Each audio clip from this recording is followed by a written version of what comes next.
జగన్కు విసిరిన రాయి బొండాకు తగులుతోందా? ముఖ్యమంత్రి జగన్మోహన్ రెడ్డి గారి పైన సతీష్ అనేటువంటి యువకుడు రాయి విసిరారు. ఆ రాయికి సంబంధించి 13వ తారీఖు సాయంత్రం 8:04 జరిగింది. ఈరోజు 18వ తారీఖు ఈవినింగు కోర్టులో ప్రొడ్యూస్ చేసినటువంటి పోలీసులు ఈ వ్యక్తి ముఖ్యమంత్రి గారిని హత్య చేయటం కోసమే పథకం ప్రకారంగానే రాయి విసిరాడు అనే విధంగా ఆ పాయింట్స్ వచ్చే విధంగా వాళ్ళు ఇచ్చారు. దాంట్లో ఏటు దుర్గారావు అనేటువంటి వ్యక్తి యొక్క ప్రోత్సాహంతో ఈ రాయి దాడికి పాల్పడ్డాడు అనే విధంగా కూడా వారు దాంట్లో మెన్షన్ చేశారు. అయితే ఈ సతీష్కి 14 రోజుల రిమాండ్ని విధించారు. 13వ తారీఖు రాయి దాడి జరిగింది. 13వ తారీఖు రాయి దాడి చేసిన సతీష్ మైనర్. 14వ తారీఖు ఆధార్ కార్డు ప్రకారంగా అతను మేజరు. అంటే 13 రాయి దాడి జరిగింది. 14వ తారీఖు అతనికి పుట్టినరోజు 17 నుండి 18 సంవత్సరాలు వచ్చినాయి. అందుకని మేజర్ అయ్యాడు. ఇప్పుడు ఈ మేజర్గా పరిగణలోకి తీసుకొని 14 రోజుల రిమాండ్కి పంపించారు. అయితే ఒక పథకం ప్రకారంగా హత్య చేసే విధానానికి ఆలోచనగానే దాడి చేసేటువంటి పథకం ప్రకారంగానే పోలీసులు దాంట్లో రిమాండ్ రిపోర్ట్లో పేర్కొన్నారు. ఆశ్చర్యకరమైనటువంటి అంశాన్ని మనం చర్చించాల్సిన అవసరం ఉంది.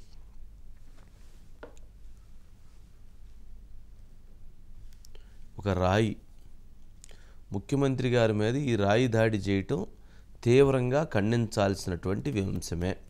దాన్ని తీవ్రంగా ఖండిస్తున్నాం. అయితే ఈ రాయి బొస్సు పైన ఉన్నటువంటి వ్యక్తి పైన ఒక మారణాయుధంగా ఉపయోగించి దాడి చేసేటువంటి ప్రక్రియని మనం గమనించాల్సినటువంటి అవసరం ఉన్నది.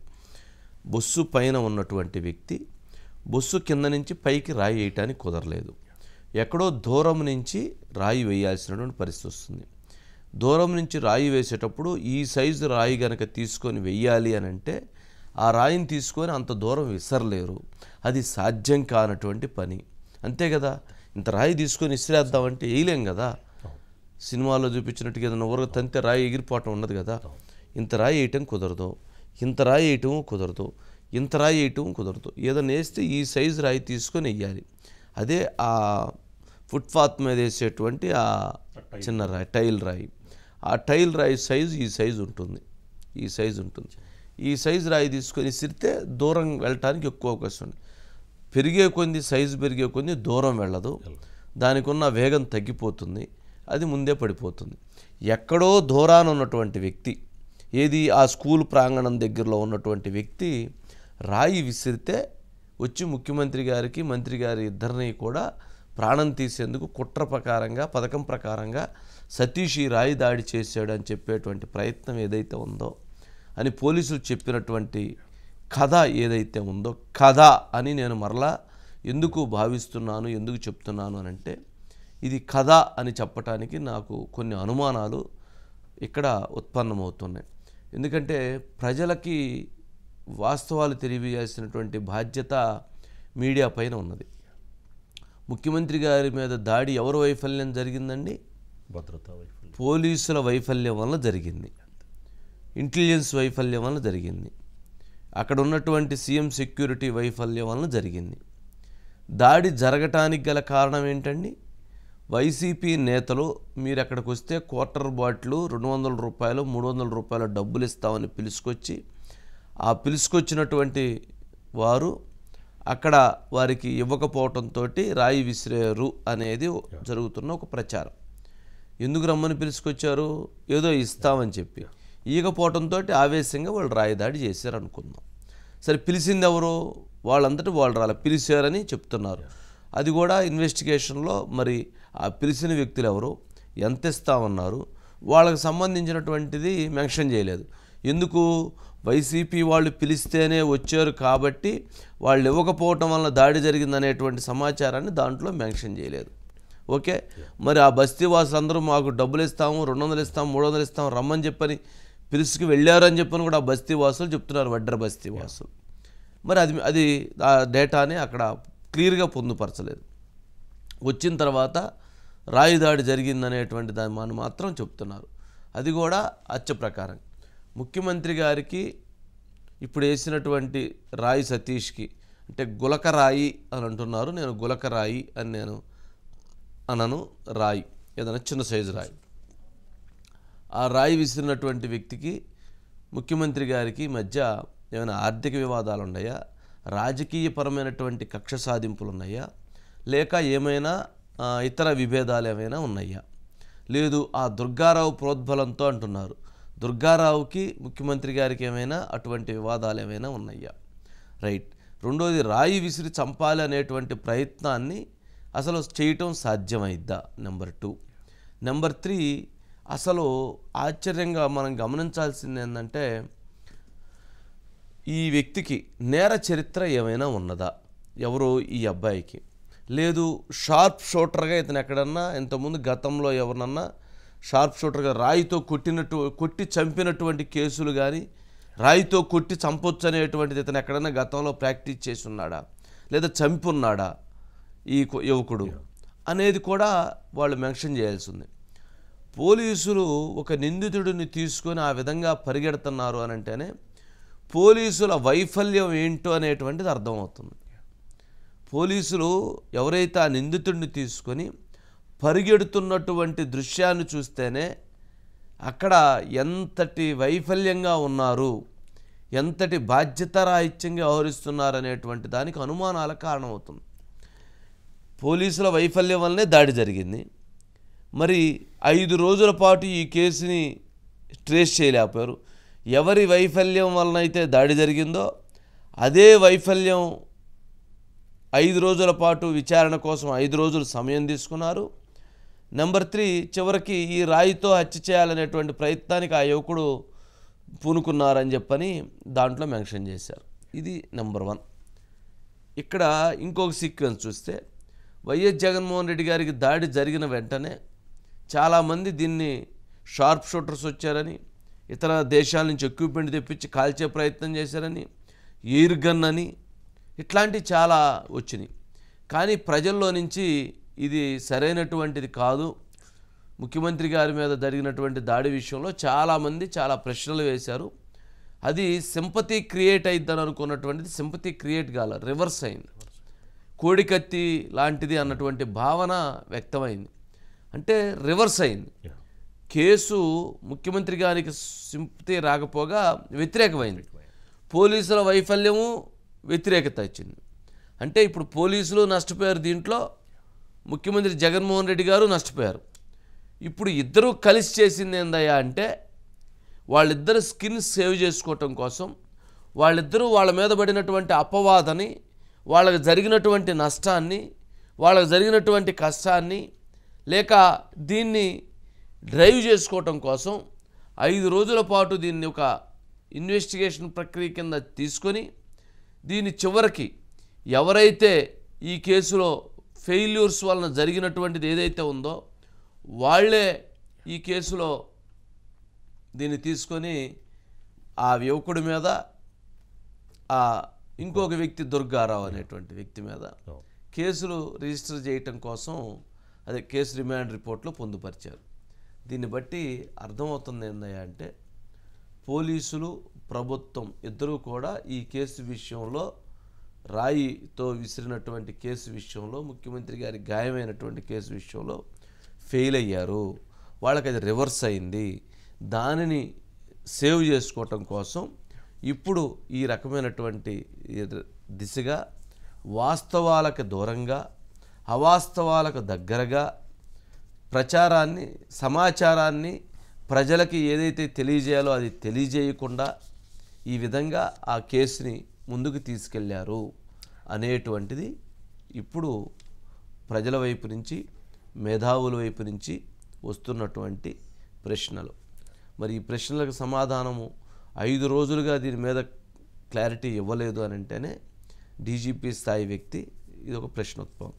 అదే గనక ఇది కాకుండా గనక ఆకతాయి పిల్లవాడు 350 రూపాయలు ఇస్తాను అని చెప్పి తీసుకొచ్చి ఆ కుర్రవాడికి ఇవ్వకపోవటంతో ఆ కింద ఉన్నటువంటి రాయి తీసుకొని ఆ ఫుట్పాత్ మీద రాయి ఇసిరేడు అని అంటే ఇది ఏదైతే అది పోలీసులకి అనర్థమే, ముఖ్యమంత్రి గారికి అనర్థమే. అందుకని ఈ అనర్థాలు జరగకుండా ఉండటం కోసం దీనిని ఎవరైతే వైఫల్యంతో దాడి జరిగిందో వాళ్ళే ఇన్వెస్టిగేషన్ చేసి వాళ్ళే ఈ కేసును ఒక కేసుగా రిజిస్టర్ చేసి వాళ్ళే విచారణ జరిపి వాళ్ళే దీని మీద ఈ రకంగా చేశారనేటువంటి ఒక అపప్రద అయితే ఇప్పుడు వాళ్ళిద్దరి మీద వచ్చేటువంటి అవకాశం ఉంది. నిజంగా మన సినిమాల్లో చూపించినట్లుగా మరి ఏదన్నా రాయి మనం ఇంతలావు రాయి తీసుకొని కొడతారు తల మీద ఎక్కడన్నా, అంటే హత్యకి జరిగే ప్రయత్నం. అంతేగాని ఇంతలావు రాయి తీసుకొని కొట్టి ఇది హత్య కోసం జరిగిందనేటువంటిది ఇది చెప్పటం అనేటువంటిది అది ముందు పోలీసులకి వాళ్ళకే అది నష్టదాయకమైనటువంటి అంశం. విజయవాడలో గాంధీ అని ఒక కార్పొరేటర్ ఉండేవాడు. ఇటీవల కాలంలో మనం చూసాం. ఆ గాంధీ కంటి మీద పొడిచారు. పొడిస్తే కన్ను పోయింది, అసలు పూర్తిగా కన్ను లేదు, కన్ను తీసేశారు. ఆ వ్యక్తి ఆ గాంధీకి ఆ కేసులో కూడా 307 పెట్టలేదు. ఆ రోజు కూడా స్టోన్ తీసుకొని కొడితే నేను జరిగిందన్నారు చెన్నుపాటి గాంధీ. మరి ఈరోజు ఇప్పుడు ఈ స్టోన్ విషయంలో మాత్రం అంటే ఈ రాయి మీకు వస్తేనేమన్నా ఇది మర్డర్ కోసం అయిద్దా, నాకు వస్తేనేమన్నా యాదృచ్ఛికంగా ఇసిరేసినట్లయిద్దా? కేసుకి రాయి మారింది. అలాగా దీన్ని మార్చారేమో అనిపిస్తుంది. సరే, మొత్తానికైతే ఇప్పుడు అతని పేరు వస్తున్నది ఎవరు, బోండా ఉమామేశ్వరరావు. ఏంటంటే ఇప్పుడు ఎవరైతే ఆ దుర్గారావు అనేటువంటి వ్యక్తి బోండా ఉమామేశ్వరరావుకి ఇటీవల జనసేన నుంచి టీడీపీలో మార్చి కండవా కప్పించుకొని వాళ్ళ ఆఫీస్కి వెళ్తున్నాడట. అందుకని బోండా ఉమామేశ్వరరావు పేరుని దీంట్లో పెట్టాలనేటువంటి ప్రయత్నం కోసం చేశారని, ఇప్పుడు బోండా ఉమామేశ్వరరావు పేరు పెట్టిన తర్వాత చంద్రబాబు నాయుడు గారి పేరుని, పవన్ కళ్యాణ్ గారి పేరుని, లోకేష్ పేరుని కూడా దీంట్లో ఇన్వాల్వ్ చేసి 307 పెట్టి ఈ రాయి కేసులో చంద్రబాబు నాయుడు గారి పైన, పవన్ కళ్యాణ్ గారి పైన, లోకేష్ పైన, బోండా ఉమామేశ్వరరావు పైన 307 కేసు పెట్టి ఈ రాయి విషయంలో వాళ్ళను కూడా ఈ కేసులో నిందితులుగా చేయటం కోసం ఒక ప్రయత్నానికైతే పూనుకుంటారేమో దీని ప్రకారంగా. కానీ అలాంటి విచిత్రమైనటువంటి పనులు కూడా ఇప్పుడు జరుగుతున్నటువంటి విచారణలో సాధ్యమవుతుందన్నటువంటి అనుమానాలు కలుగుతున్నాయి కాబట్టి ఆ కామెంట్ చేస్తున్నాం. సరే, ఇక బైట్స్ ఉన్నాయి సార్, ఒకసారి ఆ బైట్స్ ప్లే చేయండి. Bytes please. బాబాయిని గొడ్డలతో లేపేసింది ఎవరు తమ్ముళ్ళు అని అడుగుతున్నా. డ్రామా ఆడాడా లేదా? ఆ నేరం మా మీద పెట్టాడా లేదా? కోడికత్తి డ్రామా ఆడాడా లేదా? నిన్నే గులకరాయి డ్రామా. ఆయన మీటింగ్ పెట్టాడంట, కరెంట్ ఆఫ్ అయిపోయిందంట.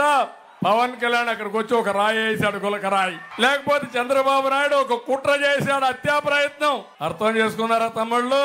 నీ మీద మా కోపం కూడా ఉంది. మాకు క్వార్టర్ బాటిల్ ఇస్తాన్నావు, బిర్యానీ పెడతాన్నావు, 500 రూపాయలు డబ్బులు ఇస్తాన్నావు, డబ్బులు ఎగ్గొట్టావు కాబట్టి నాకు ఆ సమయంలో కోపం వచ్చేసానని గులకరాయి వేసానని అతనే చెప్పే పరిస్థితికి వచ్చాడు.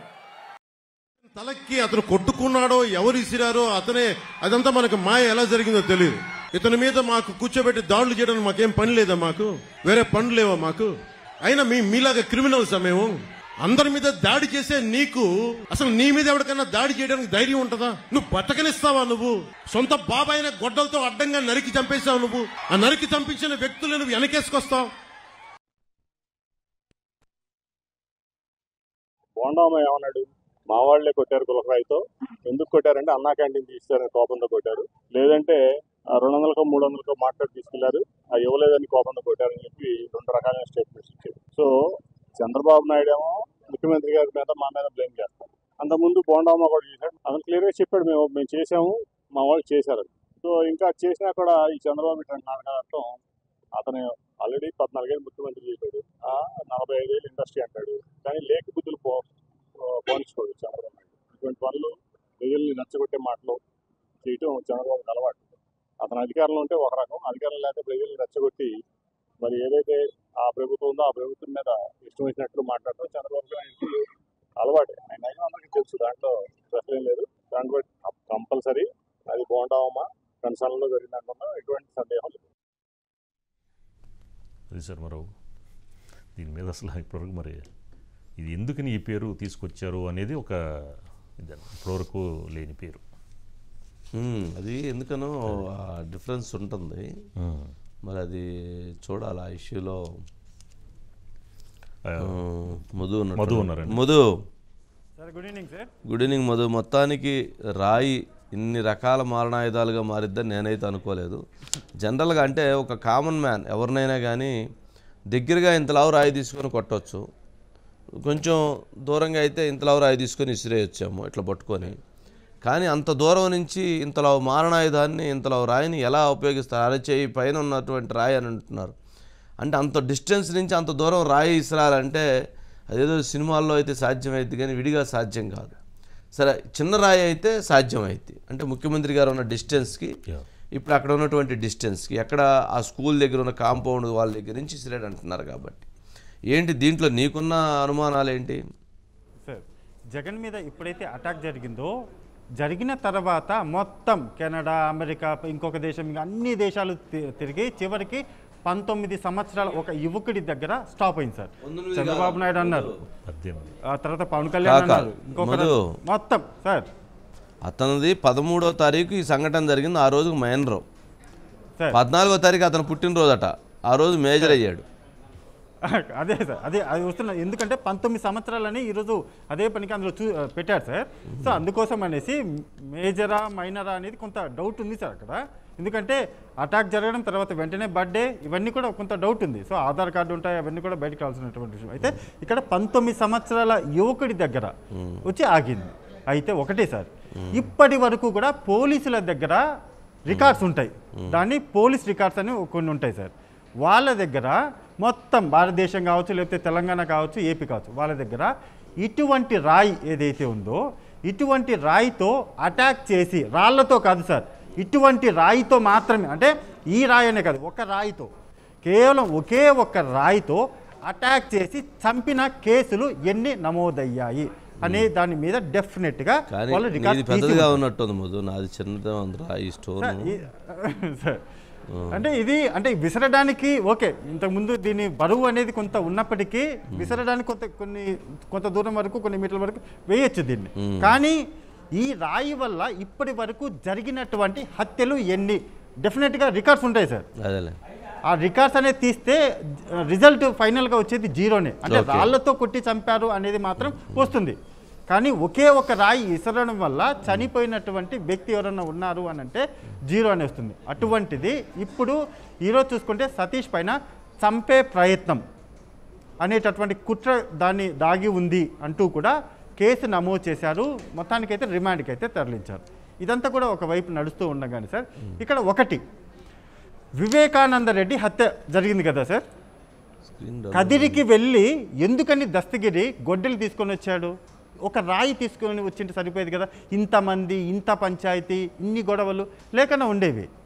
కేవలం ఒకే ఒక రాయి వల్ల మనిషి చనిపోతారు, చంపేయచ్చు, ఒక మనిషిని చంపేయచ్చు ఒక రాయి అయితే జరగచ్చు. పెద్ద రాయి అయితే జరగచ్చు. పెద్ద రాయి విసరడానికి వాడు చూసాం కదా ఎవరైతే, కరెక్టే సార్. అతన్ని ఈరోజు ఏదైతే కోర్టు ఉందో కోర్టులో రన్ చేసేటప్పుడు మనం చూసాం అక్కడ అతని సైజ్ ఎంత, అతనికి ఉన్నటువంటి బలం ఎంత, అతను అంత రాయి విసరగలిగేటటువంటి శక్తి అయితే అతనిలో లేదు సార్. చాలా స్లిమ్గా ఉన్నాడు అతను, అంత స్లిమ్గా ఉన్నాడు. అంత రాయి విసిరేంత బలం కూడా అంత కెపాసిటీ కానీ అతనిలో కనిపించలేదు. మా ముఖానికైతే ఒక మాస్క్ కట్టారు, కర్చీఫ్ కట్టారు, తీసుకెళ్ళిపోయారు. ఆ తర్వాత ఏమైంది, ఇక్కడ ఒకటే సార్ హత్యాయత్నం ఏదైతే పెట్టాడో ఆ తర్వాత దుర్గారావు అనేటటువంటి పేరు, ఇతని ప్రోద్బలంతోనే అతను రాయి విసిరాడు అని చెప్తున్నారు. అది కరెక్టే సార్. ఓకే, నిజంగానే అది కూడా ఫ్యాక్ట్ అనుకుంటే మరి దుర్గారావు అండ్ మోరోవర్ సతీష్ వీళ్ళిద్దరూ, వాళ్ళతో పాటు వాళ్ళ కుటుంబ సభ్యులు కూడా వచ్చారు అక్కడికి. అంటే మహిళలు ఎవరైతే ఉన్నారో, అంటే సతీష్ కుటుంబానికి సంబంధించినటువంటి మహిళలు కూడా వాళ్ళు వచ్చారు. మరి ఎవరి ప్రోద్బలంతో వచ్చారు? రాయి దొరికిందా మధు? పోలీసులకు ఆ రాయి దొరికిందా? రాయి దొరకలేదని అంటున్నారు. గొడ్డలి దొరికిందా సార్? రాయి దొరికితే గొడ్డలు దొరికినట్టు, గొడ్డలు దొరికితే రాయి దొరికినట్టుగానే ఇక్కడ ఒకటే సార్, ఆ రాయికి సంబంధించి కాదు మధు. అంటే ఎందుకు పోలీసులు కోర్టులో ప్రవేశపెట్టేటప్పుడు ఎందుకు రన్నింగ్ డేస్లో పీటీ ఉషా పరిగెడుతున్నారు? ఎందుకు? మామూలుగా వాళ్ళు అక్కడ పోలీస్ వెహికల్ తీసుకెళ్ళొచ్చు, వాళ్ళు అక్కడ పెట్టుకొని సెక్యూరిటీ పెట్టుకొని పైకి తీసుకెళ్ళొచ్చు. ఎందుకు రేసింగ్ జరుగుతుంది? అఫీషియల్గానే అతను తీసుకొని రావడము, ఇంత పెద్ద ఇన్సిడెంట్లో కారకుడు ఇతనే అని ఇంకా ఓపెన్గానే చూపించాలి. కానీ అలా చూపించకుండా పడేవాళ్ళు పాపం అంటే చూపించకుండా ఏదో ఒక నక్కి పోతారు కదా సార్, అంటే ఆ దొంగను ఒక నక్కి తీసుకెళ్తారు కదా, ఆ విధంగా తీసుకెళ్ళు. పొరపాటున అతను కానీ సతీష్ ఎవడైతే ఉన్నాడో మాట్లాడి ఉంటే నాకు ఏ మాత్రం సంబంధం లేదు, నన్ను ఇలా ఇరికించేశారు అని ఒకవేళ చెబితే ఇంకా వ్యవహారం అంతా కూడా వేరేలా ఉండే సార్. అది ఒకవేళ చెబుతాడేమో అనేసి అతన్ని బుజ్జగించో భయపెట్టో బ్రతిమిలాడో నానా బంగారం అనుకుంటూ మొత్తానికైతే పరుగనైతే పైకి తీసుకెళ్లిపోయారు. అట్లా జరిగిందంటావు అయితే. ఛాన్స్ ఉండదు సార్. ఇదొక పాయింట్, నువ్వు చెప్పిన దాంట్లో అదొక పాయింట్. మీడియా మళ్ళీ ఏమైనా అడిగితే చెప్తారేమో అనేటువంటిది అదొకటి. నేను ఇప్పుడు కోడికత్తి సీన్ కనుక నాకేం సంబంధం లేదు, నన్ను ఇరికిచ్చారు, నన్ను కావాలని ఇచ్చేసారని ఇంతకుముందు మీడియాతో మాట్లాడారు బయటకు వెళ్తూనే. అలాగే ఇప్పుడు ఈ అబ్బాయి కూడా నాకు సంబంధం లేదు, నన్ను ఇరికిస్తున్నారని అన్నాడు అనుకో, అది ఇక నా సంచలనం కదా. అందుకని అలా కాకుండా రన్నింగ్ రేస్ పెట్టారు పోలీసులు, రన్నింగ్ రేస్ పెట్టి. అదే సార్, కోడికత్తి సీను ఎవరైతే ఉన్నారో అతని పాత వీడియోలు గమనిస్తే చూడు, ఇతను కోడికత్తి సీను అరెస్ట్ అయిన తర్వాత నడవలేని పరిస్థితిలో కూడా బయటకు వచ్చాడు. నీకు అలా కావాలా, లేకపోతే మేము చెప్పింది విను, ఏం కావాలో తిను, మేము చెప్పింది విను, ఏం కావాలో తిను, బట్ ఫైనల్గా ఇది చెయ్యాలి అని చెప్తే వామ్మో నాకెందుకు, ఆ దెబ్బలు ఎందుకు, ఆ నడవలేని సిచ్యువేషన్ నాకెందుకు, మీరేందో చెప్పండి అదే చెప్తాను, దానికి సై ఓకే మీరు చెప్పిన దానికి సై అంటాను అన్నట్టుగానే అది కూడా ఉండొచ్చు. సో అతను మీడియా ముందుకు వస్తే నాకేం సంబంధం లేదురా కుర్రముర్ర అంటాడు, లేదా మీరు చెప్పిందే చెప్తానని అంటాడు. ఇవన్నీ కూడా ఎప్పుడు బయటకు వస్తాయంటే సార్, అతను వన్స్ బెయిల్ మీద బయటకు వచ్చి కుటుంబ సభ్యుల దగ్గరికి వెళ్తారు కదా, అప్పుడు అసలు మొత్తం వ్యవహారం అంతా కూడా బయటకు వస్తుంది. ఇప్పటి వరకు కూడా రాయితో అటాక్ చేసి, రాళ్లతో కాదు సార్, రాయితో అటాక్ చేసి నమోదైనటువంటి కేసులు ఏదైనా ఉన్నాయంటే 0 సార్. అందులో ఎటువంటి డౌట్ లేదు. నేను కూడా దానికి సంబంధించి డీటెయిల్స్ అన్ని కూడా తీశాను. ఒకే ఒక్క రాయితో కొట్టడం వల్ల చనిపోయినటువంటి పర్సన్ ఎవరు కూడా లేరు. జస్ట్ ఇప్పుడు కానీ జగన్మోహన్ రెడ్డి మీద మాత్రం ఈ రాయితో అటాక్ చేయడం వల్ల హత్యాయత్నం, చంపేందుకు కుట్ర చేశారని అయితే కేసు నమోదైంది సార్. Right, okay. సరే, దీంట్లో అయితే మరి నిజంగా పోలీసులు చెప్పినట్లుగానే జరిగిందా, లేక దీంట్లో ఈ రాయి నిజంగా ఆ కుర్రవాడు అందుకు ఇసిరాడా, లేక 300 రూపాయలు ఇవ్వకపోవడంతో, క్వార్టర్ ఇచ్చి ఇవ్వకపోవడంతో చేశాడా అనేది మరింత ఇన్వెస్టిగేషన్లో తేలాలి. కానీ ఇన్వెస్టిగేషన్ వేరే రకంగా జరుగుంటే మరింత క్లారిటీ ఉండేది. ఏదైతే పోలీసుల వైఫల్యం వల్ల దాడి జరిగిందో వాళ్ళే ఇన్వెస్టిగేషన్ చేయటం, ఎవరైతే సింపతి గెయిన్ చేయాలనుకున్నారో వాళ్ళకి సింపతి రాలేదని చెప్పిన మళ్ళీ వాళ్ళు డైరెక్షన్లో ఇదంతా జరిగిందన్నటువంటి అభియోగాల విషయంలో ఆ విమర్శలు అయితే వెల్లువెత్తుతూ ఉన్నాయి. ఇక నెక్స్ట్ వివేకాపై మాట్లాడు సజ్జల గారు బయట ప్లే పద్ధతి కానీ, ఆ ఫోర్స్ ఎంత ఫోర్స్ఫుల్గా వచ్చింది అనేది కానీ, అది ఇద్దరికి తగిలి కూడా అంతే ఫోర్స్ఫుల్గా తగలడం అంటే ఇట్ ఈజ్ నాట్ ఎవరో ఆకతాయి చేసిందో, ఊరక గాల్లోకి విసిరిందో ఇచ్చేసిందో కాదనేది అక్కడ క్లియర్గా అర్థమవుతుంది. ఉరిపెట్టి కొట్టారు, అదృష్టవశాత్తు తప్పింది, మా అదృష్టవశాత్తు అది తప్పింది. మేము చెప్పగలిగింది ఆ ఇన్సిడెంట్ ప్రీప్లాన్డ్, ప్రీమెడిటేటెడ్ అటాక్ అనడానికి కావాల్సిన ఆధారాలు ఉన్నాయి. అది ప్రీప్లాన్డా ప్రీమెడిటేటెడ్ అనడానికి ఆధారాలు ఉన్నప్పుడు దానికి తగిన మోటివ్ ఎవరుకుంటుంది అనుకున్నప్పుడు పలానా వాళ్ళు ఉండొచ్చని భావించినాము. వాళ్ళు కాక ఇంకోరెవరో ఉండొచ్చా, అంతకంటే చంద్రబాబు నాయుడు కంటే ఇంకా పైన ఎవరైనా ఉన్నారా, నాడు చంద్రబాబు నాయుడు కంటే కింద వాళ్ళు అనుకున్నారా, ఇవన్నీ ఇన్వెస్టిగేషన్లో తేరాల్సినవి. మేము జరిగింది దాడి, అది హత్యాయత్నం. దానికి సంబంధించి ఎవరు బాధ్యులో వాళ్ళు పట్టుకునే ప్రయత్నం చేస్తే బాగుంటుందని కంప్లైంట్ ఇచ్చారు, వాళ్ళు ప్రయత్నం చేస్తున్నారు. ఇప్పుడు అక్కడ ఎవడో బయటకు వచ్చినప్పుడు ప్రతి ఒక్కరిని మీరు ఇరికించాలని చూస్తున్నారంటే అది సాధ్యమైంది. ఎవడైనా తప్పు చేసినోడు నన్ను ఇరికించాలని చూస్తున్నారంటే ఎంత దాంట్లో రేషనల్ ఉంటుందో, హేతుబద్ధత. రైట్, ఆకతాయి కాదు అనేటువంటి చెప్పే ప్రయత్నం కోసం ఎక్కువ శ్రద్ధ తీసుకున్నారు. ఎందుకనంటే ఇది ఆకతాయి చేసిన పని అనేటువంటిది ఎస్టాబ్లిష్ అయిపోయింది. అందుకని అది ఆకతాయి కాదు, ఇది ప్రొఫెషనల్ కిల్లర్ చేయటానికి చేశాడనేటువంటిది. అతడు సినిమాలో మనం చెప్పినట్టుగా మహేష్ బాబు కాల్చడానికి బదులు సోను సూద్ కాల్చడానికి ప్రయత్నం చేసినట్టుగా ఇక్కడ అలాంటిది ఏమైనా జరిగిందా అనేటువంటిది ఒకసారి చూస్తే అర్థమైపోయింది. ఆ స్టోను అంత దూరం నుంచి ఇస్రాలి అంటే చిన్న స్టోన్ అయితే సాధ్యమైంది. అది అతను దీని వెనక పెద్ద కుట్ర చేయడానికి అతనేమి గతంలో ప్రొఫెషనల్ కిల్లర్ కాదు, ప్రొఫెషనల్ స్టోన్ ఫైటర్ కాదు, అంటే స్టోన్స్ వేసి కొట్టేటువంటి ఇది లేదు అతనికి. మరి అలాంటిది ఏమీ లేనప్పుడు అది ఎలా సాధ్యమైంది అన్నటువంటి ప్రశ్నలకు మాత్రం సమాధానాలు చెప్పాల్సినటువంటి బాధ్యత వారి మీదే ఉండిద్ది. ఇప్పుడు అన్నారు కదా చంద్రబాబు నాయుడు గారి కంటే పైన ఉన్నోళ్ళు ఎవరైనా చేశారు, చంద్రబాబు నాయుడు గారి కంటే పైన ఉన్నోళ్ళు ఎవరంటే ఎన్డీఏలో పైన మోడీ గారు చేయించారనే డౌట్ ఉందా, లేకపోతే ఇంకెవరైనా చేయించారనేటువంటి డౌట్ ఉందా అనేటువంటిది కూడా వాళ్ళు ఇంకొంచెం స్పష్టత ఇస్తే పోయింది. ఇప్పుడు ఆయన వారి నోటి వెంటే చంద్రబాబు నాయుడు గారు అనేటువంటి పదం వాడారంటే సజ్జల గారు ఎంతసేపటికి ఆయన చుట్టూతో ఈ కేసుని తిప్పాలి అనేటువంటిది పరిస్థితి తప్పితే మరొకటి కాదనేటువంటిది అర్థమవుతుంది. Okay, right. నెక్స్ట్ వివేకాపై మాట్లాడొద్దు, కడప కోర్టు ఆదేశం. అంటే వాళ్ళకి ఇచ్చినట్లున్నారు, ఎవరికి? వైఎస్ సునీతకి, షర్మిలాకి, చంద్రబాబు నాయుడు గారికి, లోకేష్కి, రవీంద్రనాథ్ రెడ్డి గారికి, వీళ్ళందరినీ కూడా ఆ కేసు గురించి మాట్లాడొద్దు అని ఇచ్చినట్లున్నారు. మీడియా కూడా దీని గురించి మాట్లాడొద్దు అని అయితే చెప్పినట్లుగా నేను చూడలేదు. ఇంకా ఆర్డర్స్ నేను పూర్తిగా చదవలేదు, ఇప్పుడే ఇచ్చినట్లున్నారు, కోర్టు ఆర్డర్స్ ఇచ్చినట్లున్నారు. ఆశ్చర్యం. అంతకుముందు ఏమన్నా లాస్ట్ టైం 2019లోనేమన్నా ఈ కేసు విషయం గురించి ప్రభుత్వం ఎటువంటి ప్రెస్ కాన్ఫరెన్స్లు ఎటువంటి మాట్లాడొద్దని చెప్పని జగన్మోహన్ రెడ్డి గారు ప్రతిపక్ష నేతగా ఆ రోజు హైకోర్టులో పిటిషన్ వేస్తే దాని మీద గ్యాగ్ ఆర్డర్ ఇచ్చారు, ఎవరు దీని మీద మాట్లాడొద్దని. మరి ఇప్పుడు ఇచ్చినటువంటిది గ్యాగ్ ఆర్డర్ కాదనుకుంటా, ఈ కేసు మీద అనవసరమైన ఆరోపణలు చేస్తున్నారు కాబట్టి మాట్లాడొద్దని కడప కోర్టు ఇచ్చినట్లున్నారు. మరి దాన్ని పూర్తిగా నేను చదవలేదు, ఇంకా చూసిన తర్వాత అప్పుడు దాని మీద మాట్లాడు. కానీ ఎవరు ఈ కేసుకు సంబంధించి బాధితులు మాట్లాడకుండా, ఈ కేసులో సిబిఐ చెప్పినటువంటి పాయింట్స్ మాట్లాడకుండా ఎలా సాధ్యమైద్ది? మీడియానైతే నేను అనుకోవట్లేదు కాబట్టి నా ప్రశ్నలు నేను వ్యక్తం చేస్తూ ఉన్నాను. అది ఎలా సాధ్యమైద్ది? వైఎస్ అవినాష్ రెడ్డి కేసు విషయంలో గతంలో హైకోర్టులో ఉన్నటువంటి కొందరు న్యాయమూర్తుల యొక్క ఇచ్చినటువంటి ఆర్డర్స్, జడ్జిమెంటు ఆ రోజు చాలా విమర్శలకి కారణమైంది. ఆ రోజు చాలా పెద్ద చర్చ జరిగింది. ఆ రోజు ఒక కేసు, మర్డర్ కేసు విషయంలో ఉన్నటువంటి వ్యక్తి విషయంలో ఆ న్యాయమూర్తి గారు ఇచ్చినటువంటి ఆర్డర్స్ పైన చాలామంది ప్రశ్నించారు. న్యాయస్థానం పట్ల, న్యాయమూర్తి పట్ల అందరికీ ఖచ్చితంగా గౌరవం ఉంటుంది, మాకు ఖచ్చితంగా గౌరవం ఉంది, బాధ్యత ఉంది. కానీ ఒక మర్డర్ కేసులో ఒక ఎమ్మెల్యేగా, ఒక ఎంపీగా, ఒక మినిస్టర్గా, ఒక సీఎం తమ్ముడుగా, ఒక బాబాయికి సీఎంగా ఉన్నటువంటి వ్యక్తి తీవ్రంగా హత్యగావించబడితే ఆ కేసు విషయంలో 5 సంవత్సరాల పాటు వాళ్ళ కుమార్తె పోరాటం చేస్తూ ఉంటే ఆ కేసు హై ప్రొఫైల్ కేసు అయిన తర్వాత ఆ కేసు విషయంలో అనేక మంది యొక్క అనుమానాలు, అనేక మంది విమర్శలు వస్తున్నటువంటి నేపథ్యంలో ఆ కేసు గురించి మాట్లాడకుండా ఉండాలి అని అంటే అది ఎలా సాధ్యమైంది? నేను అనుకోవటం మీడియాకి చెప్పుకుంటారని అనుకుంటున్నాను కాబట్టి నేను ప్రశ్నిస్తూ ఉన్నాను. ప్రశ్నించాల్సిన బాధ్యత ఉంది మాకు. అది న్యాయమూర్తి గారు అయినా సరే, ఇంకొకరైనా సరే, ఇంకో వ్యవస్థలైనా సరే ప్రశ్నిస్తాం. ఎందుకు ప్రశ్నిస్తాము అనంటే ఆ కేసు విషయంలో ఆ తీవ్రత ఉన్నది. కేసుని మాట్లాడొద్దు అనంటే ప్రతి కేసు విషయంలో మాట్లాడొద్దు, మీరు నోటికి స్టిక్కర్లు వేసుకొని కూర్చోండి అని అంటే ఎలా? అలా లేదు. ఈ కేసు విషయంలో ఎవరైతే బాధితులు వాళ్ళ బాధను చెప్పుకోవటానికి అవకాశం లేదు అనేటువంటి ఏదైతే వస్తున్నటువంటి ఆర్డర్స్ ఏదైనా ఉంటే వాటిని ప్రశ్నించాల్సినటువంటి బాధ్యత ఉన్నత న్యాయస్థానాలకు ఉంది. ఈ విషయంలో కూడా సుప్రీంకోర్టు వరకైనా సరే వెళ్లాల్సినటువంటి అవసరం కూడా, ఆవశ్యకత కూడా ఉంది. ఆశ్చర్యం. మాట్లాడొద్దంటే ఎలా? ఎవరు మాట్లాడాలి? వారి బాధను వాళ్ళు మాట్లాడుకోవడానికి వాళ్ళ రైట్ ఉంది.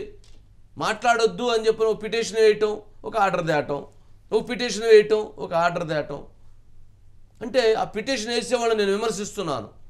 న్యాయమూర్తి గారిని నేను ఎటువంటి పరిస్థితుల్లో విమర్శించట్లేదు. న్యాయమూర్తి గారి ఆర్డర్స్ పైన నేను ఎటువంటి కామెంట్స్ చేయట్లేదు. న్యాయమూర్తి గారికి నేను ఎటువంటి ఉద్దేశాలను ఆపాదించట్లేదు. ఎవరైతే కోర్టులో పిటిషన్ వేశారో వారిని నేను అడుగుతున్నాను. అంటే ఏం మాట్లాడాలి? వైఎస్ వివేక గారు గుండెపోటుతో చనిపోయారని మాట్లాడాలా? అలా అని చెప్పని అందరూ మాట్లాడాలా? అలా అని అందరూ చెప్పాలా? అలాంటివన్నీ మీరు కోర్టు పోయి మీరు అలాంటి ఆర్డర్లు తీసుకొస్తుంటారా? దుర్మార్గం. ప్రతిసారి ఇలాంటి సబ్జెక్ట్ వచ్చినప్పుడు ఒక ఆర్డర్ తేయటం, ఎవరు మాట్లాడొద్దని. నిజాన్ని ఎవరు చెప్పాలి? నిజాన్ని చెప్పాల్సినటువంటి బాధ్యత ఎవరికైతే ఉంది కదా, మీడియాకు ఉంది, ప్రజలకు ఉంది, మేధావులకు ఉంది. ఎవరైతే బాధించబడినటువంటి వ్యక్తులు 5 సంవత్సరాల క్రితం వాళ్ళ తండ్రిని కిరాతకంగా హత్య చేస్తే దాని మీద ఇంతవరకు సరైన ఇన్వెస్టిగేషన్ జరగట్లేదని ఇన్వెస్టిగేషన్ ఏజెన్సీలని, అదేవిధంగా ఎవరైతే ఆరోపణలు సిబిఐ పేర్కొందో వాళ్ళ మీద ప్రశ్నించొద్దని ఎలా చెప్తారు? ఏ విధంగా చెప్తారు? ఎవరు ఇష్టం వచ్చినట్టు వాళ్ళు రాసేసుకుంటారా? ఎవరు ఇష్టం వచ్చినట్టు వాళ్ళు చెప్పేసుకుంటారా? ఎవరు ఇష్టం వచ్చినట్టు వాళ్ళు ప్రశ్నించుకుంటారా? న్యాయం ఉండాలి కదా. న్యాయానికి సంబంధించినటువంటి అంశం విషయంలో అన్యాయం జరుగుతుందని చెప్పుకోవడం కూడా తప్పు అయితే ఎలా? అన్యాయాన్ని ప్రశ్నించకూడదా? అన్యాయం జరుగుతుందని చెప్పుకోకూడదా? అన్యాయం చేసినటువంటి వ్యక్తులు ఇలా ఉన్నారని మాట్లాడుకోకూడదా? చెప్పకూడదా? ఏంటి అసలు? ఏంటి ఈ విషయంలో జరుగుతున్నటువంటిది? ఎవరు పడితే వాళ్ళు కోర్టుకు వెళ్ళటం, ఏ రకంగా పడితే ఆ రకంగా న్యాయస్థానాల పట్ల ఉన్న గౌరవాన్ని, న్యాయస్థానాల పట్ల ఉన్నటువంటి న్యాయమూర్తులకు ఉన్నటువంటి చిత్తశుద్ధిని ఈ రకంగా మీరు పిటిషన్లు వేసి ఈ రకంగా ఆర్డర్స్ని మీరు ప్రశ్నించి చెప్పేటువంటి ప్రయత్నం, ఆర్డర్ వాళ్ళు వేసినటువంటి దాంట్లో అలాంటి ఆ విధంగా అమ్మో అన్యాయం జరిగిపోతుంది, దారుణం జరిగిపోతుంది అని అలాంటి పొందుపరుస్తారు. అన్యాయం జరిగింది ఎవరికి? 3.5 గంటల పాటు కిరాతకంగా నరికి చంపారు. మన సునీత చూపించింది వీడియోలో. మరి అంత ఆ విధంగా చంపినటువంటి వ్యక్తిని మాకు ఈ విధంగా చంపిన తర్వాత కూడా ఈ కేసులో అసలైనటువంటి వ్యక్తులు దీంట్లో తప్పించు తిరుగుతున్నారు, ఈ కేసులో ఇన్వెస్టిగేషన్లో చాలామంది వ్యక్తులు ఇన్వాల్వ్ అవుతున్నారని చెప్పడంలో తప్పే ఉంది. చెప్పకూడదా? ఏం చెప్పాలి? గుండెపోటు అని చెప్పాలా? లేకపోతే బ్లడ్ వామిటింగ్స్తో చనిపోయారని చెప్పాలా? లేదా అతనే గొడ్డలు తీసుకొని కొట్టుకొని చనిపోయాడని చెప్పాలా? అతనే రాసిన లెటరు ఆయనే గొడ్డలు తీసుకొని కొట్టుకొని లెటర్ రాసి గొడ్డలు తీసుకొని ఆడ బారేసి వచ్చి మళ్ళీ ఆడ పడిపోయాడని చెప్పాలా? ఏం చెప్పాలి? ఏం చెప్పాలండి? నాకు అర్థం కాదు. దుర్మార్గం అండి. మంచికి రోజులు లేకుండా పోతున్నాయి. అంటే ఈ కేసు విషయంలో అంత తీవ్రత ఉన్నదంతే. ఎవరు పడితే అలా దాన్ని ఎలా పడితే అలా తీసుకొని వెళ్తాం, దాన్ని ఏ రకంగా పడితే ఆ రకంగా మేము మారుస్తాం, ఏ రకంగా పడితే ఆ రకంగా మారుస్తాం అని అంటే ఎట్లా? సిబిఐని బెదిరించారండి. ఈ సిబిఐని బెదిరించారు, సిబిఐ మీద ఒత్తిడి చేశారు, సిబిఐ అరెస్ట్ చేయడానికి పోతే వాళ్ళని పరిగెత్తిచ్చారు. మరి అలా చేసిన వ్యక్తులు ఎందుకు ఈ కేసు విషయంలో ఎందుకు సునీత కడప నుంచి ఈ కేసును మార్చడానికి ఎందుకు అడిగింది? బెదిరింపులకు పాల్పడుతున్నారు, అక్కడ న్యాయం జరగటం లేదు కాబట్టి కేసును మార్చండి అని అడిగింది. కేసును సుప్రీం ధర్మాసనం మార్చింది. ఎందుకు మార్చింది? అక్కడ ఉన్నటువంటి ఇబ్బంది జరుగుతుంది, అక్కడ సరైనటువంటి కేసుకు విచారణ జరగట్లేదు అన్న భావంతో మార్చింది. మారిస్తే ఇప్పుడు మరలా ఇంకేం మాట్లాడొద్దు. ఏం మాట్లాడాలండి? నాకు అర్థం కాదు. ఇష్టానుసారం అయిపోయింది. ఇష్టం వచ్చినట్లుగా ఎలా పడితే అలా కోర్టు పిటిషన్లు వేయటం తప్పు కదా. ఎవరైనా వాళ్ళ ఇంట్లో వాళ్ళు చచ్చిపోతే వాళ్ళ ఇంట్లో వాళ్ళు చంపితే తెలిసిద్ది బాధ. ఎవరైనా కిరాతకంగా నరికితే 3 గంటల పాటు వాళ్ళ ఇంట్లో వాళ్ళకి ఆ బాధ తెలిసిద్ది. అంటే ఆ స్థాయి వ్యక్తికే న్యాయం జరగట్లేదు కాబట్టి ఈ స్థాయి న్యాయం జరగలేదనేటువంటి దాంతో ప్రశ్నించినటువంటి ప్రజలకు ఆ బాధ తెలిసిద్ది. మిగిలినటువంటి వాళ్ళకి ఏం తెలిసిద్ది? ఇది సరైనది కాదు. కాబట్టి ఇప్పుడు ఆర్డర్ చదివిన తర్వాత దాని మీద మరింత రెస్పాండ్ అవ్వాల్సినటువంటి అవసరం ఉంది. అప్పుడు రెస్పాండ్ అవుదాం. మధు ఉన్నారు సార్. మధు ఏం మధు ఏం ప్రశ్నించాలి? నాకు అర్థం కాలేదు. కరెక్టే సార్, మీరు ఇంతవరకు చెప్పిందంతా కూడా కరెక్ట్గానే ఉంది. కడప జిల్లా పులివెందుల్లో జరిగినటువంటి హత్య కేసు పైన కడపలో ఉన్నటువంటి కోర్టు కాసేపటి క్రితమే ఒక తీర్పు ఇచ్చింది. ఆ తీర్పులో వైఎస్ వివేకానంద రెడ్డి హత్య కేసుకు సంబంధించి మీరు ఇక పైన మాట్లాడవద్దు అనేది ఒక ఆర్డర్ అయితే ఇచ్చారు. రాబోతున్నటువంటి ఎన్నికల్లో తమ పార్టీ మీద ఎఫెక్ట్ పడబోతుంది కాబట్టి సురేష్ బాబు కోర్టును ఆశ్రయించి ఇక పైన ఈ కేసుకు తప్ప ఇంకేదైనా మాట్లాడుకోమన్నా, అంటే కేసు విషయం మాట్లాడితే ఎఫెక్ట్ పడుతుంది కాబట్టి ఒక ఆర్డర్ ఇవ్వాలంటూ కూడా పిటిషన్ దాఖలు చేయడంతో ఆ పిటిషన్ విచారించిన తర్వాత ఒక తీర్పు, అంటే ఈ పలానా వ్యక్తులు ఎవరు కూడా మాట్లాడద్దు అనేది చెప్పారు. అయితే ఇక్కడ ఒకటి సార్, ప్రధానంగా ఆ కేసుకు సంబంధించి మాట్లాడవద్దు అంటే మీడియాకి అయితే ఎక్కడ ఇవ్వలేదు సార్. ఆ మీడియా మాట్లాడవద్దు, కేవలం పొలిటికల్ పార్టీలకు సంబంధించినటువంటి వాళ్ళే. ఎందుకంటే పొలిటికల్ పార్టీలే కాబట్టి ఎన్నికల్లో పోటీ. ఇప్పుడు సునీత ఏ పొలిటికల్ పార్టీ మధు? ఏ పొలిటికల్ పార్టీ అఫిలియేషన్ ఉంది అమ్మాయి? అదే సార్, ఇంకా అంటే సునీత మాట్లాడడం వల్ల అక్కడ పడాల్సినటువంటి ఓట్లు, అంటే కడపలో పడాల్సినటువంటి ఎంపీ సీట్ సార్, ఈ మొత్తం ఆంధ్రప్రదేశ్లో ఉన్నటువంటి ఏ సీటు కోసము ఈ పిటిషన్ పడలేదు సార్. కడప ఎంపీ సీటు కోసం మాత్రమే ఈ పిటిషన్ పడిందని మధు. సరే, ఇప్పుడు కడప కోర్టులో ఈ కేసుకు సంబంధించి అన్యాయం జరుగుతుందనేటువంటి భావనతో, ఆంధ్రప్రదేశ్లో ఈ కేసు విచారణలో సరైనటువంటి న్యాయం జరగట్లేదు అనేటువంటి భావంతో సునీత సుప్రీంకోర్టుకి వెళ్ళి ఆంధ్రప్రదేశ్లో ఈ కేసు విచారణ జరగొద్దు, దీన్ని హైదరాబాద్ కోర్టులో విచారణ జరపండి అని చెప్పని సుప్రీంకోర్టు ఆదేశాలు ఇచ్చారు. ఇచ్చిన తర్వాత మరలా కడప కోర్టు ఎవరో పిటిషన్ వేస్తే ఆ పిటిషన్ తీసుకొని ఈ కేసు గురించి ఎవరు మాట్లాడొద్దు అని ఎలా ఇవ్వచ్చా? అంటే ఆ రకమైనటువంటి ప్రొవిజన్ ఉందా? కేసు ఇన్వెస్టిగేషన్కి సంబంధించి అక్కడ వద్దు, హైదరాబాద్లో చూడండి, తెలంగాణ రాష్ట్రంలో చూడండి సుప్రీంకోర్టు ఇచ్చిన జడ్జిమెంట్. ట్రాన్స్ఫర్ చేశారు. అతి అరుదుగా జరుగుతాయి కేసులు ట్రాన్స్ఫర్స్. న్యాయం జరగట్లేదని పోరాడితే 2 సంవత్సరాలు ఆంధ్రప్రదేశ్లో అక్కడ ఉన్నటువంటి పోలీసు వ్యవస్థ లేదా అక్కడ ఉన్నటువంటి వ్యవస్థలని ఇబ్బంది పెడుతున్నారు. న్యాయం జరగట్లేదని పోరాడితే 2 సంవత్సరాల తర్వాత హైదరాబాద్ ట్రాన్స్ఫర్ అయింది తెలంగాణకి.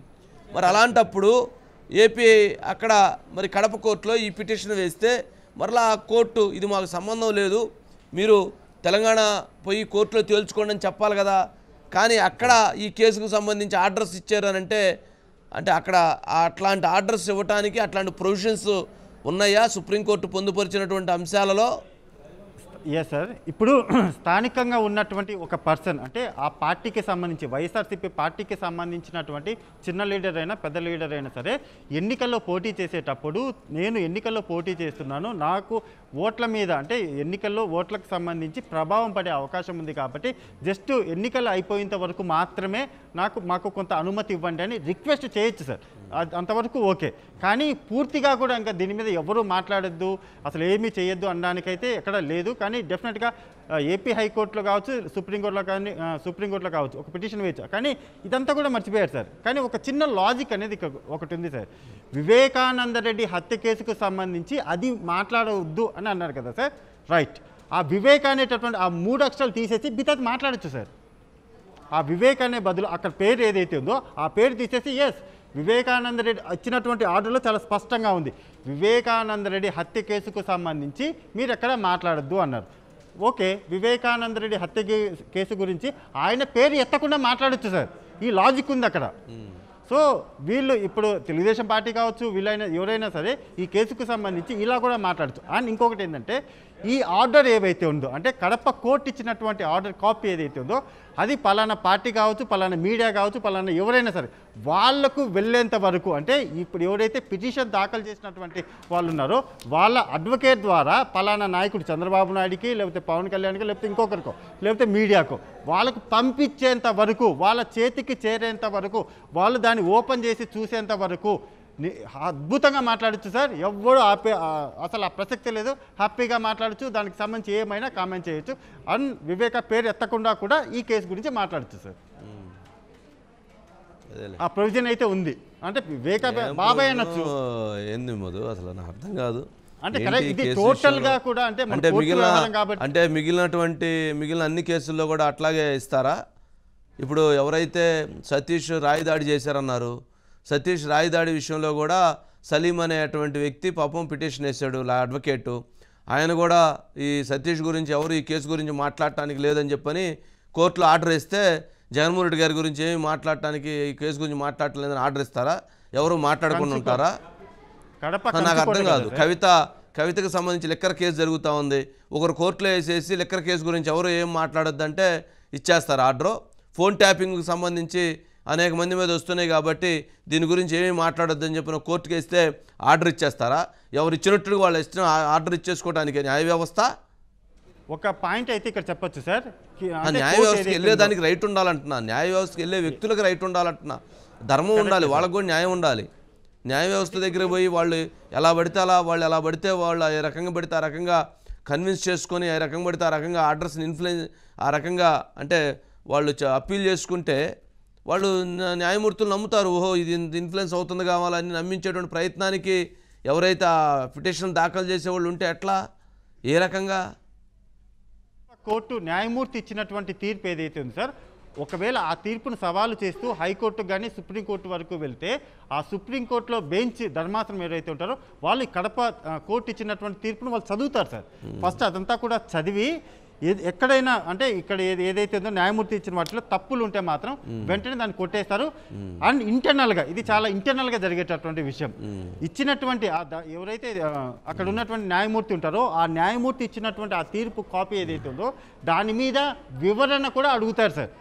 అంటే మీరు ఇచ్చినటువంటి తీర్పులో ఇక్కడ పలానా చోట పలానా విధంగా ఉంది కదా, ఎందుకని ఈ విధంగా ఇచ్చారు అనే దాని మీద ఇంటర్నల్గా అంటే కోర్టుకు సంబంధించినటువంటి ఇంటర్నల్ ఎంక్వైరీ ఏదైతే ఉంటుందో ఆ ఎంక్వైరీలో మీరు వివరణ ఇవ్వండి అయితే హైకోర్టు కావచ్చు, సుప్రీంకోర్టు కావచ్చు, ఆ జిల్లా కోర్టులో ఉన్నటువంటి న్యాయమూర్తి ఎవరైతే ఉంటారో వాళ్ళని అడిగే అవకాశం ఉంది, ఖచ్చితంగా అడుగుతారు. అంటే ఎలక్షన్ రంగాల్లో ఈ కేసు మీద కొత్త ఒక ప్రవచనం వచ్చినట్టు వస్తుండేది. ఇదేందో అది ఎలా ఉండిద్దంటే 2019 ఎన్నికల ముందు ముఖ్యమంత్రి గారు జగన్మోహన్ రెడ్డి గారు వెళ్ళి గ్యాగ్ ఆర్డర్ తెచ్చారు, ఎవరు మాట్లాడదు, ఆ రోజు మీడియా కూడా మాట్లాడొద్దని ఇచ్చారు ఆర్డర్. మరలా ఇప్పుడు ఎవరైతే ఆ కుటుంబానికి చెందిన వ్యక్తులు ఆ వ్యక్తులు మాట్లాడొద్దని ఆర్డర్ ఇచ్చారు. అంటే ఎవరు వ్యవస్థల్ని ఇబ్బంది పెడుతున్నారు, ఎవరు వ్యవస్థల్ని నష్టపరుస్తున్నారు, ఎవరు ఈ రకమైన ఆర్డర్లు తీసుకొస్తున్నారు, వీళ్ళు అంతా చేస్తారు. మళ్ళీ చేసుకొచ్చి మళ్ళీ వీళ్ళు చేశారంటారు. ఎవరు ఆ సునీత చేసింది. ఇవాళ సునీత విషయంలో వాళ్ళ రెండవ వాళ్ళ భార్య గురించి లేదా పిల్లల గురించి ఉన్న ఒక వీడియోని విపరీతంగా సర్క్యులేట్ చేస్తున్నారు. వైఎస్ వివేకాకు సంబంధించి సెకండ్ వైఫ్ ఏదో పెట్టి చేస్తున్నారు. మరి అది ట్రోల్ చేస్తున్నటువంటి వాళ్ళు ఏమైనా అద్భుతంగా ఒక గొప్ప వ్యక్తులుగా కనిపిస్తున్నారా? ఆయన చంపింది కాక ఆయనకున్నటువంటి అంశాల మీద వాళ్ళ దాడి చేస్తున్నారు కదా. మరి వాటి విషయంలో మరి ఏమి ఎవరు ప్రశ్నించరా? ప్రశ్నించకూడదా? ప్రశ్నిస్తే తప్పుగా కనిపిస్తుందా? అంటే నిజాన్ని మాట్లాడాలి. ఏమి మాట్లాడింది ఇంతవరకు సునీత ఎక్కడా కూడా తన పరిధిలో దాటి తను మాట్లాడలేదు. తను ప్రశ్నిస్తుంది. నా తండ్రి విషయంలో సిబిఐ ఇన్వెస్టిగేషన్ ముందుకు పోకుండా ఆపారు. నా 5 సంవత్సరాలైనా కానీ ఇంతవరకు ఆ వ్యక్తులు ప్రధానమైనటువంటి వ్యక్తుల మీద చర్యలు తీసుకోలేదు. ఎందుకు అవినాష్ రెడ్డి మీద ఇంతవరకు ఎందుకు అరెస్ట్ చేయలేదు? ఆయన వెనక ఉన్నటువంటి వ్యక్తులు ఎవరెవరు దీంట్లో పాత్ర పోషించారు? 4 గంటలప్పుడు ఎవరో ఫోన్ కాల్స్ వెళ్ళినాయి. తను అడుగుతుంది. తను అడిగిన దాంట్లో ఎందుకు అడగొద్దని చెప్పాలి? నాకు అర్థం కాదు. ఎందుకు చెప్పాలండి? ఏంటో ఇది. శ్రీనాథ్ ఉన్నారు sir. Srinath, good evening sir. Good evening Srinath. ఏంటి మొత్తానికి ఏం మాట్లాడకూడదా? ప్లాస్టర్లో ఒకటి ఏంటి, తల ఒకటి స్టిక్కర్ వేసుకొని కూర్చుందాం లైవ్లో. మీడియా మౌనం అని సైకిల్ చేద్దాం. మౌనం కూడా అప్పుడు మనము దూరదర్శన్లో వచ్చేది. అంటే పాపం అదేంటంటే పాపం అంటే వాళ్ళకి ఒక మెసేజ్ వార్తలు తెలియజేయాలనే ఉద్దేశంతో ఆ రోజుల్లో అట్లా తీసుకొచ్చారు. నిజంగా అది గొప్ప. ఇది చాలా మందికి ఉపయోగపడిందండి. ఎవరైతే కొంత అంగవైకల్యంతో ఉన్నటువంటి వాళ్ళకి అది చాలా ఉపయోగకరమైంది. దానివల్ల చాలామంది ఇదయ్యారు. అంటే వాళ్ళెవరిని కూడా నేను మనస్ఫూర్తిగా ఎటువంటి పరిస్థితుల్లో కించపరచట్లేదు. అంటే ఆ రోజు అది ఉపయోగం జరిగింది. అంటే మనకి చెప్పేటువంటి అడ్రస్ వలన మనం మూతికి స్టిక్కర్లు వేసేసుకొని మనం కూడా సైకిల్ ద్వారా చెప్పాలా, అలా చెప్పడానికి మరి ఎలాంటి పరిస్థితులు వస్తుంటే అలాంటి పరిస్థితులు వస్తాయో అని అనిపిస్తూ ఉంది. శ్రీనాథ్ చెప్పు. మొత్తానికి ఈరోజు కడప కోర్టులో వెలువడినటువంటి అంశం కడప జిల్లా వ్యాప్తంగా చాలా చర్చనీయాంశం అయింది సార్. చాలా అంటే లేటుగా ఆర్డర్స్ ఇంకా చాలా పూర్తిగా రానప్పటికీ కూడా దీనిపైన అప్పుడే ఒక చర్చ నడుస్తున్నటువంటి పరిస్థితి కనిపిస్తుంది. కడప పార్లమెంటు పరిధిలో వైఎస్ షర్మిల పోటీ చేస్తున్నటువంటి నేపథ్యం. అంతకుముందు వైఎస్ షర్మిల కడప పర్యటనలో పదే వైఎస్ వివేకానంద రెడ్డికి సంబంధించినటువంటి హత్య కేసు పైన మాట్లాడడం, ఆ తర్వాత జరిగినటువంటి అనేక అంశాల్లో వైఎస్ సునీత కూడా మాట్లాడడం, రేపటి నుంచి వైఎస్ సునీత ప్రచారం ప్రారంభిస్తా ఉన్నాను డోర్ టు డోర్ అని ప్రకటించిన నేపథ్యంలో ఈ ఆర్డర్స్ రావడం వెనుక కొంత రాజకీయ కోణం కూడా ఉన్నదన్నటువంటి ఉద్దేశం అయితే ఖచ్చితంగా కడపలో అందరు చర్చించుకుంటున్నటువంటి పరిస్థితి కనిపిస్తోంది. ఉదయం అంతా వివేకానంద రెడ్డికి సంబంధించి రెండవ భార్య ఆ కుమారుడికి సంబంధించినటువంటి ఒక వీడియో బాగా ట్రోల్ అయినటువంటి సందర్భం ఉదయం నుంచి జరిగినటువంటి నేపథ్యం. ఈ రోజు సాయంకాలం ఈ కేసుకు సంబంధించినటువంటి ఎవరు మాట్లాడొద్దన్నటువంటి సంఘటన కోఇన్సిడెంట్ గా ఒకే రోజు 2 అంశాలు కూడా జరగడం కూడా దీనికి ఎక్కువ ప్రాధాన్యత లభించడానికి కారణమైంది సార్. మధు కూడా ఉన్నారండి. సరే, ఏదో ఒకట్లే మీరు ఇష్టం వచ్చినట్టుగా ఏదో జరుగుతూ ఉంటుంది. చిత్ర విచిత్రాలన్నీ కూడా చూడటానికి కష్టం. అంటే మా తండ్రిని చంపారు, మా తండ్రిని చంపించినటువంటి వాళ్ళని శిక్షించండి అని చెప్పడానికి కూడా మాట్లాడొద్దు అని అంటే ఎట్లా? అప్పుడంటే ఎన్నికల ప్రభావంతో జరిగిందనుకోవచ్చు. అంటే ఇప్పుడు మరలా కరెక్ట్గా ఎన్నికలు వచ్చేటప్పటికి ఎవరో వేస్తే ఆర్డర్ ఇస్తే ఎలా? ఇవన్నీ అసలు చెప్పుకోవటానికి చేయటానికి చూడటానికి ఒక వింతగా ఉంది. ప్రజలు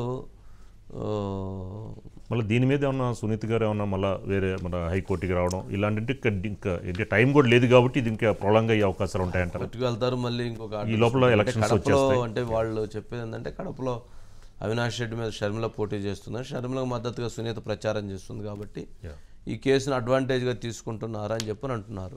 ఇప్పుడు మనం ఒక పథకం చెప్తామండి, ప్రత్యేక హోదా చెప్తాము, ప్రత్యేక హోదా తేలేకపోయారు, ప్రతిపక్షాలు ప్రత్యేక హోదా తీసుకురాలేకపోయారు జగన్మోహన్ రెడ్డి గారు, దానివల్ల యువతకు అన్యాయం జరిగింది, ఎంప్లాయ్మెంట్ రాలేదు, అభివృద్ధి జరగలేదు, ఆయన చెప్పినటువంటి హామీలు అవన్నీ ఉన్నాయి, అది అన్యాయం జరిగిందని చెప్పామనుకోండి, ఓకే, అది ముఖ్యమంత్రి గారికి అన్యాయం జరుగుతుంది కాబట్టి మళ్ళీ ఎవరైనా పోయి కోర్టులో పిటిషన్ ఇస్తే మీరు ప్రత్యేక హోదా గురించి మాట్లాడొద్దని చెప్పని ఆర్డర్స్ ఎవరైనా ఇస్తారా? ఓకే, అంటే అది క్రైమ్ అయితే ఇది అంతకంటే పెద్ద క్రైమ్. ఎంప్లాయ్మెంట్ వస్తానని చెప్పకపోవటం పెద్ద క్రైము. దాన్ని ప్రశ్నించేటువంటి అది ప్రతి ఒక్కరికి ఉంటుంది. ఆ ప్రశ్నించేదాన్ని అది మీరు మాట్లాడకూడదు అని చెప్పని ఆర్డర్ ఇస్తారా? ఇస్తారేమో, కొంతమంది ఇచ్చేటువంటి వాళ్ళు కూడా ఉన్నారనేటువంటి విమర్శలు ఉన్నాయి. ఇస్తారా? లేదు. ఇంకొకటి అమరావతిలో గతంలో మీరు అలా చెప్పారు కాబట్టి మళ్ళీ ఇప్పుడు దీని మీద యుద్ధం చేస్తున్నారు కాబట్టి అమరావతి విషయంలో అన్యాయం జరిగితే మీరు మాట్లాడొద్దని చెప్పిన ఆర్డర్ ఇస్తారా? అసలు ఎందుకు ప్రతిపక్ష పార్టీలు పోటీ చేయకూడదని ఆర్డర్ ఇవ్వండి. అసలు ఎన్నికల్లో మీరు ఎవరు ఉండకూడదని ఆర్డర్ ఒకటి ఇవ్వండి.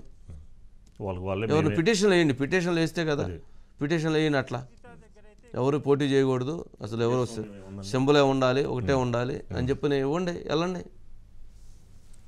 న్యాయం జరగలేదని బాధపడతా ఏడుస్తా నాకు న్యాయం చేయండి అని అడుగుతుంటే మీరు న్యాయం అడగటానికి లేదని చెప్పని బంధిస్తామంటే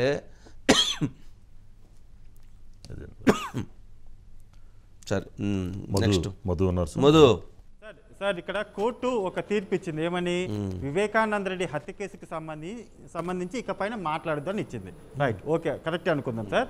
ఇప్పుడు సునీత ఒక పని చేయాలి సార్, ఆమె కూడా అదే కోర్టుకు వెళ్ళి లేకపోతే హైకోర్టు కన్నా వెళ్ళి, కానీ బెస్ట్ ఆప్షన్ ఏంటంటే అదే కోర్టుకు వెళ్ళి తన తండ్రిని చంపినటువంటి వాళ్ళు ఇక్కడే ఉన్నారు కాబట్టి వాళ్ళు పోటీ చేయకుండా ఆర్డర్ ఇవ్వండి అని అడిగితే అప్పుడు ఎటువంటి అది కూడా ఆర్డర్ రావచ్చు సార్. దానికి కూడా స్కోప్ ఉంది. అంటే తన తండ్రిని చంపిన వాళ్ళు పోటీ చేస్తున్నారు, ఎన్నికల్లో పోటీ చేస్తున్నారు, పలానా ఎంపీ కావచ్చు, ఎమ్మెల్యే కావచ్చు, ఏదో ఒకటి పోటీ చేస్తున్నారు కాబట్టి వాళ్ళను పోటీ చేయకుండా మీరు ఆర్డర్ ఇవ్వండి, ఆయన ఎన్నికల్లో పోటీ చేయొద్దని ఆర్డర్ ఇవ్వండి. తన తండ్రి హత్య కేసులో సిబిఐ అక్యూజ్డ్ పర్సన్గా అతన్ని చేర్చింది కాబట్టి, అంటే రీజన్స్ కింద అక్యూజ్డ్ పర్సన్గా నిందితుల్లో జాబితాలో పలానా వ్యక్తి పేరు ఉంది కాబట్టి ఇంకా అతన్ని ఎన్నికల్లో పోటీ చేయవద్దు అనే విధంగా ఆర్డర్ ఇవ్వండి అని పిటిషన్ దాఖలు చేయొచ్చు సార్. అప్పుడు బాగుంటుంది సార్. ఓకే, నువ్వు ఎట్లా చెబితే అట్లా చేద్దాం. సరే, నెక్స్ట్ అండి, అమరావతినే కాదు అన్న వాళ్ళను మిగిల్చరా, మొత్తానికి దీనికి సంబంధించిన దాన్ని మొత్తం కూడా డ్యామేజ్ చేశారండి. నిన్న విజువల్స్ ఉన్నాయా? ఉన్నాయి సార్. అంటే ఆ విజువల్స్ వేస్తే అర్థమైపోయింది. ముఖ్యమంత్రి గారు రావడంతో ఏం చేశారండి? ఫస్ట్ చేసిన పని ముఖ్యమంత్రి జగన్మోహన్ రెడ్డి గారు ప్రమాణ స్వీకారం చేయటం వెంటనే ప్రజావేదిక, దాని పేరు కరకట్ట మీద ఉంటుంది ముఖ్యమంత్రి గారికి, ఇప్పుడు మాజీ ముఖ్యమంత్రి గారి ఇంటి పక్కన కరకట్ట దగ్గర, దాని ప్రజావేదికని నిర్దాక్షిణ్యంగా కూలగొట్టారు. దాదాపు 40-50 కోట్ల రూపాయలతో ప్రజాధనంతో నిర్మించిన ప్రజావేదిక ఏదైతే సమావేశాలు పెట్టుకొని మీటింగ్స్ పెట్టుకోవడం కోసం పెట్టినటువంటి దాన్ని కూలగొట్టారు, నిర్దాక్షిణ్యంగా కూలగొట్టారు. అయిపోయింది. అక్కడ నుంచి అమరావతిని 3 రాజధానులని, అక్కడ నుంచి ఉన్నటువంటి వాళ్ళని ఇబ్బంది పెట్టడం, ఆ రకంగా చేస్తూ వచ్చి ఇప్పుడు ఎన్నికలు వచ్చినటువంటి తరుణంలో ఎక్కడైతే అమరావతి ఎలా ఉంటుంది అని చెప్పటానికి ఒక నమూనాకు సంబంధించి ఒక ఆఫీసు ఒకటి ఏర్పాటు చేశారు. దాంట్లో అది గతంలో ప్రధానమంత్రి గారు వీళ్ళందరూ కూడా ఉద్దండరాయనపాలెం దగ్గర పోయి అందరూ చూశారు, ఎట్లా ఉంటుంది నమూనా అనే డిజైన్స్ని చూపించారు. ఆ డిజైన్స్ ఉన్నటువంటి ఆ బిల్డింగ్ని దాని సెక్యూరిటీ తీసివేశారు, కావాలని అక్కడ ఎవరూ లేకుండా చేశారు. దాన్ని కొంతమంది పోయి పగలగొట్టి లోపల ఉన్నటువంటి వాటన్నిటిని ధ్వంసం చేసి వాటన్నిటిని పగలగొట్టి చంద్రబాబు నాయుడు గారి ఫోటోకి స్టిక్కర్ అంటించి అక్కడ మిగిలిన ఫోటోలను పగలగొట్టి వచ్చేసారు. అది ఆ విజువల్స్ ఒకసారి ఫుల్ ప్లే చేయండి.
అది ఆ విజువల్స్ చూస్తే అర్థమైపోతుంది.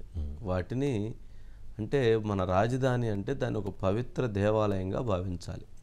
5 కోట్ల మంది ప్రజలకి అది భవిష్యత్తులో మన సెక్రటేరియట్ ఎక్కడ, మన అసెంబ్లీ ఎక్కడ, మన పరిపాలన రాజధాని ఏది అని అంటే దాన్ని ఆ రకంగా భావించాలి. ఇప్పుడు హైదరాబాద్ ఎలా అయితే అభివృద్ధి చెందిందో, చెన్నై ఎలా అయితే బెంగళూరు ఎలా అయితే అభివృద్ధి చెందిందో, ఇలా అభివృద్ధి చెందేటువంటి ప్రాంతాన్ని అది మన రాజధాని, అది మనం ప్రౌడ్గా ఫీల్ అవుతాం. అలాంటి అమరావతి రాజధానికి సంబంధించి ఒక ప్లాన్ ఆఫ్ స్ట్రక్చర్ ఎట్లా ఉంటుందో నమూనా అనేటువంటి దాన్ని పొయ్యి పగలగొట్టి ధ్వంసం చేసి ఆ రకంగా చూసారుగా ముందు బాటిళ్ళు పిచ్చి మద్యం దాగిన తర్వాత ముఖ్యమంత్రి గారి మీద రాళ్ళు వేస్తున్నారు, పిచ్చి మద్యం దాగిన తర్వాత వచ్చి ఇట్లాంటి పగలగొడుతున్నారు. ఇలాంటివి దుర్మార్గపు చర్యలు చేస్తున్నారు. మరి వీటిని ఎందుకు ప్రభుత్వం అడ్డుకోదు అని అంటే ప్రభుత్వమే అసలు అమరావతి విషయంలో ప్రజావేదికను కూలగొట్టిన తర్వాత ప్రభుత్వం అధికారికంగా కూలగొట్టింది, వీళ్ళు అనధికారికంగా ధ్వంసం చేశారు. వీళ్ళది ఎంత తప్పు ఉంటుందో ముఖ్యమంత్రి గారిది ప్రజావేదికని ప్రభుత్వానికి సంబంధించి ప్రజల సొమ్ముతో నిర్మించినటువంటి దాన్ని అడ్డగోలుగా కోల్చడంలో ముఖ్యమంత్రి గారిది కూడా అంతే తప్పు ఉంటుంది. ముఖ్యమంత్రి గారికి వీళ్ళకి ఎటువంటి శిక్ష అయితే పడాలో ముఖ్యమంత్రి గారికి కూడా అటువంటి శిక్షే పడాలి. ఎందుకంటే తప్పు ముఖ్యమంత్రి గారిది. ఈ రకంగా రోడ్ల పైన ఉన్నటువంటి ఆ ఐరన్ ఎత్తుకొని పోవటం, సిమెంట్ ఎత్తుకొని పోవటం, కాంక్రీట్ ఎత్తుకుపోవటం, ఏది పక్కన ఉన్నటువంటి తూములు ఎత్తుకుపోవటం అవి పర్వాలేదు. ఏదైతే రోడ్డు వేసిన రోడ్డుని తవ్వి ఎత్తుకుపోవటం, కంకర్ని వేసిన రోడ్డుని దాని మీద చర్యలు తీసుకోకపోవటం ఎంతటి దుర్మార్గమైనటువంటి వ్యవస్థ అంటే అంత దుర్మార్గమైనటువంటి వ్యవస్థని చేస్తూ ఉన్నారు. మళ్ళీ పైకి అది చెప్పేటువంటి మాటలు, చేసేటువంటి పనులు, ప్రజలు నమ్మించేటువంటి విధానాలు అదొక దుర్మార్గం. అంటే ఇలా చేస్తారు ఎవరన్నా? ఆ రకంగా ధ్వంసం చేస్తారా ఏంటి? ఇప్పుడు ఎవరైతే మొన్నటి వరకు అమరావతి రాజధానిని వ్యతిరేకిస్తూ ఎవరైతే అమరావతి వ్యతిరేకంగా ఉన్నటువంటి 3 రాజధానికి అనుకూలంగా టెంట్ వేసి అక్కడ ఎవరైతే దానిని ఈ 5 సంవత్సరాల పాటు 4 సంవత్సరాల పాటు కొనసాగించారో అతను కూడా ఇది తప్పు అని తెలుసుకొని నా చేతి తప్పు చేయించారనుకుని అతను కూడా వైసీపీ పార్టీ విడనాటి తెలుగుదేశం పార్టీలో చేరాడు. మరి అలాంటి వ్యక్తులే మారుతూ ఉంటే ఇక నీకు ఎక్కడి నుంచైనా క్రిమినల్స్ని తెప్పించి ఉండాలి. ఇప్పుడు ముఖ్యమంత్రి గారు రాయేసిన వ్యక్తి క్రిమినల్ ఎలా అంటున్నామో, అతను చేసిన చర్య తప్పు అని ఎలా అంటున్నామో, అంతకంటే పెద్ద తప్పు భవిష్యత్తు తరాలకి. ఈ తరం కాదు కదా. హైదరాబాద్ ఎన్ని తరాలు, భవిష్యత్తులో ఎన్ని తరాలు, బెంగళూరు ఎన్ని తరాలు, చెన్నై ఎన్ని తరాలు, ఢిల్లీ ఎన్ని తరాలు, ఎన్ని తరాలకు ఉపయోగపడేటువంటి రాజధానిని, భవిష్యత్తుకి ఒక దిక్సూచిగా ఉండేటువంటి రాజధానిని ఆ రకంగా ధ్వంసం చేశారు అని అంటే ఎంతటి ఆ పిచ్చి మద్యం దాగి ఎంత సైకోగాళ్ళగా తయారవుతున్నారనేటువంటిది అర్థమవుతుంది కదా. అది కదా జరుగుతుంది. వినాశనం చేస్తుంది ఇట్లా కదా. మళ్ళీ మేమేం అరగం, మేమేం అమాయకులం, మేమంతా మంచి చేస్తున్నాం. మంచా ఇది? ప్రజాధనాన్ని కోల్చడం మంచా? ప్రభుత్వం ప్రజలతో ₹1 లేకుండా వాళ్ళు ఇచ్చినటువంటి భూములు ఈయన నిర్మించుకొని వాళ్ళని ధ్వంసం చేయటం అదే మంచి. ఫైనల్గా ఏంటంటే బ్రాండ్ ఇమేజ్ని దెబ్బతీయాలి సార్, మెయిన్ కాన్సెప్ట్ అది. అంతే. అమరావతి ఒక బ్రాండ్ని ఒకరు దెబ్బతీయలేరండి. చంద్రబాబు నాయుడు గారిని 53 రోజులు జైల్లో పెట్టారు. ఏమైనా బ్రాండ్ నేను తగ్గించగలిగారా? పెరిగింది బ్రాండ్. ఆయనకి ఇంత దేశవ్యాప్తంగా ప్రపంచవ్యాప్తంగా ఇంత స్పందన వచ్చిందని ఎవరు ఊహించాల. అందుకు బ్రాండ్ పెరిగింది ఆయనకి. బ్రాండ్ని ఎవరు తగ్గించాలి, ఒకరు నాశనం చేయాలనుకుంటే జరగదు. అమరావతి అనేటువంటిది వీళ్ళు ఎవరైతే నాశనం చేయాలనుకున్నారో ఇప్పటి వరకు అమరావతి అనేటువంటి దాన్ని కొంతవరకు చూశారు ప్రజలు.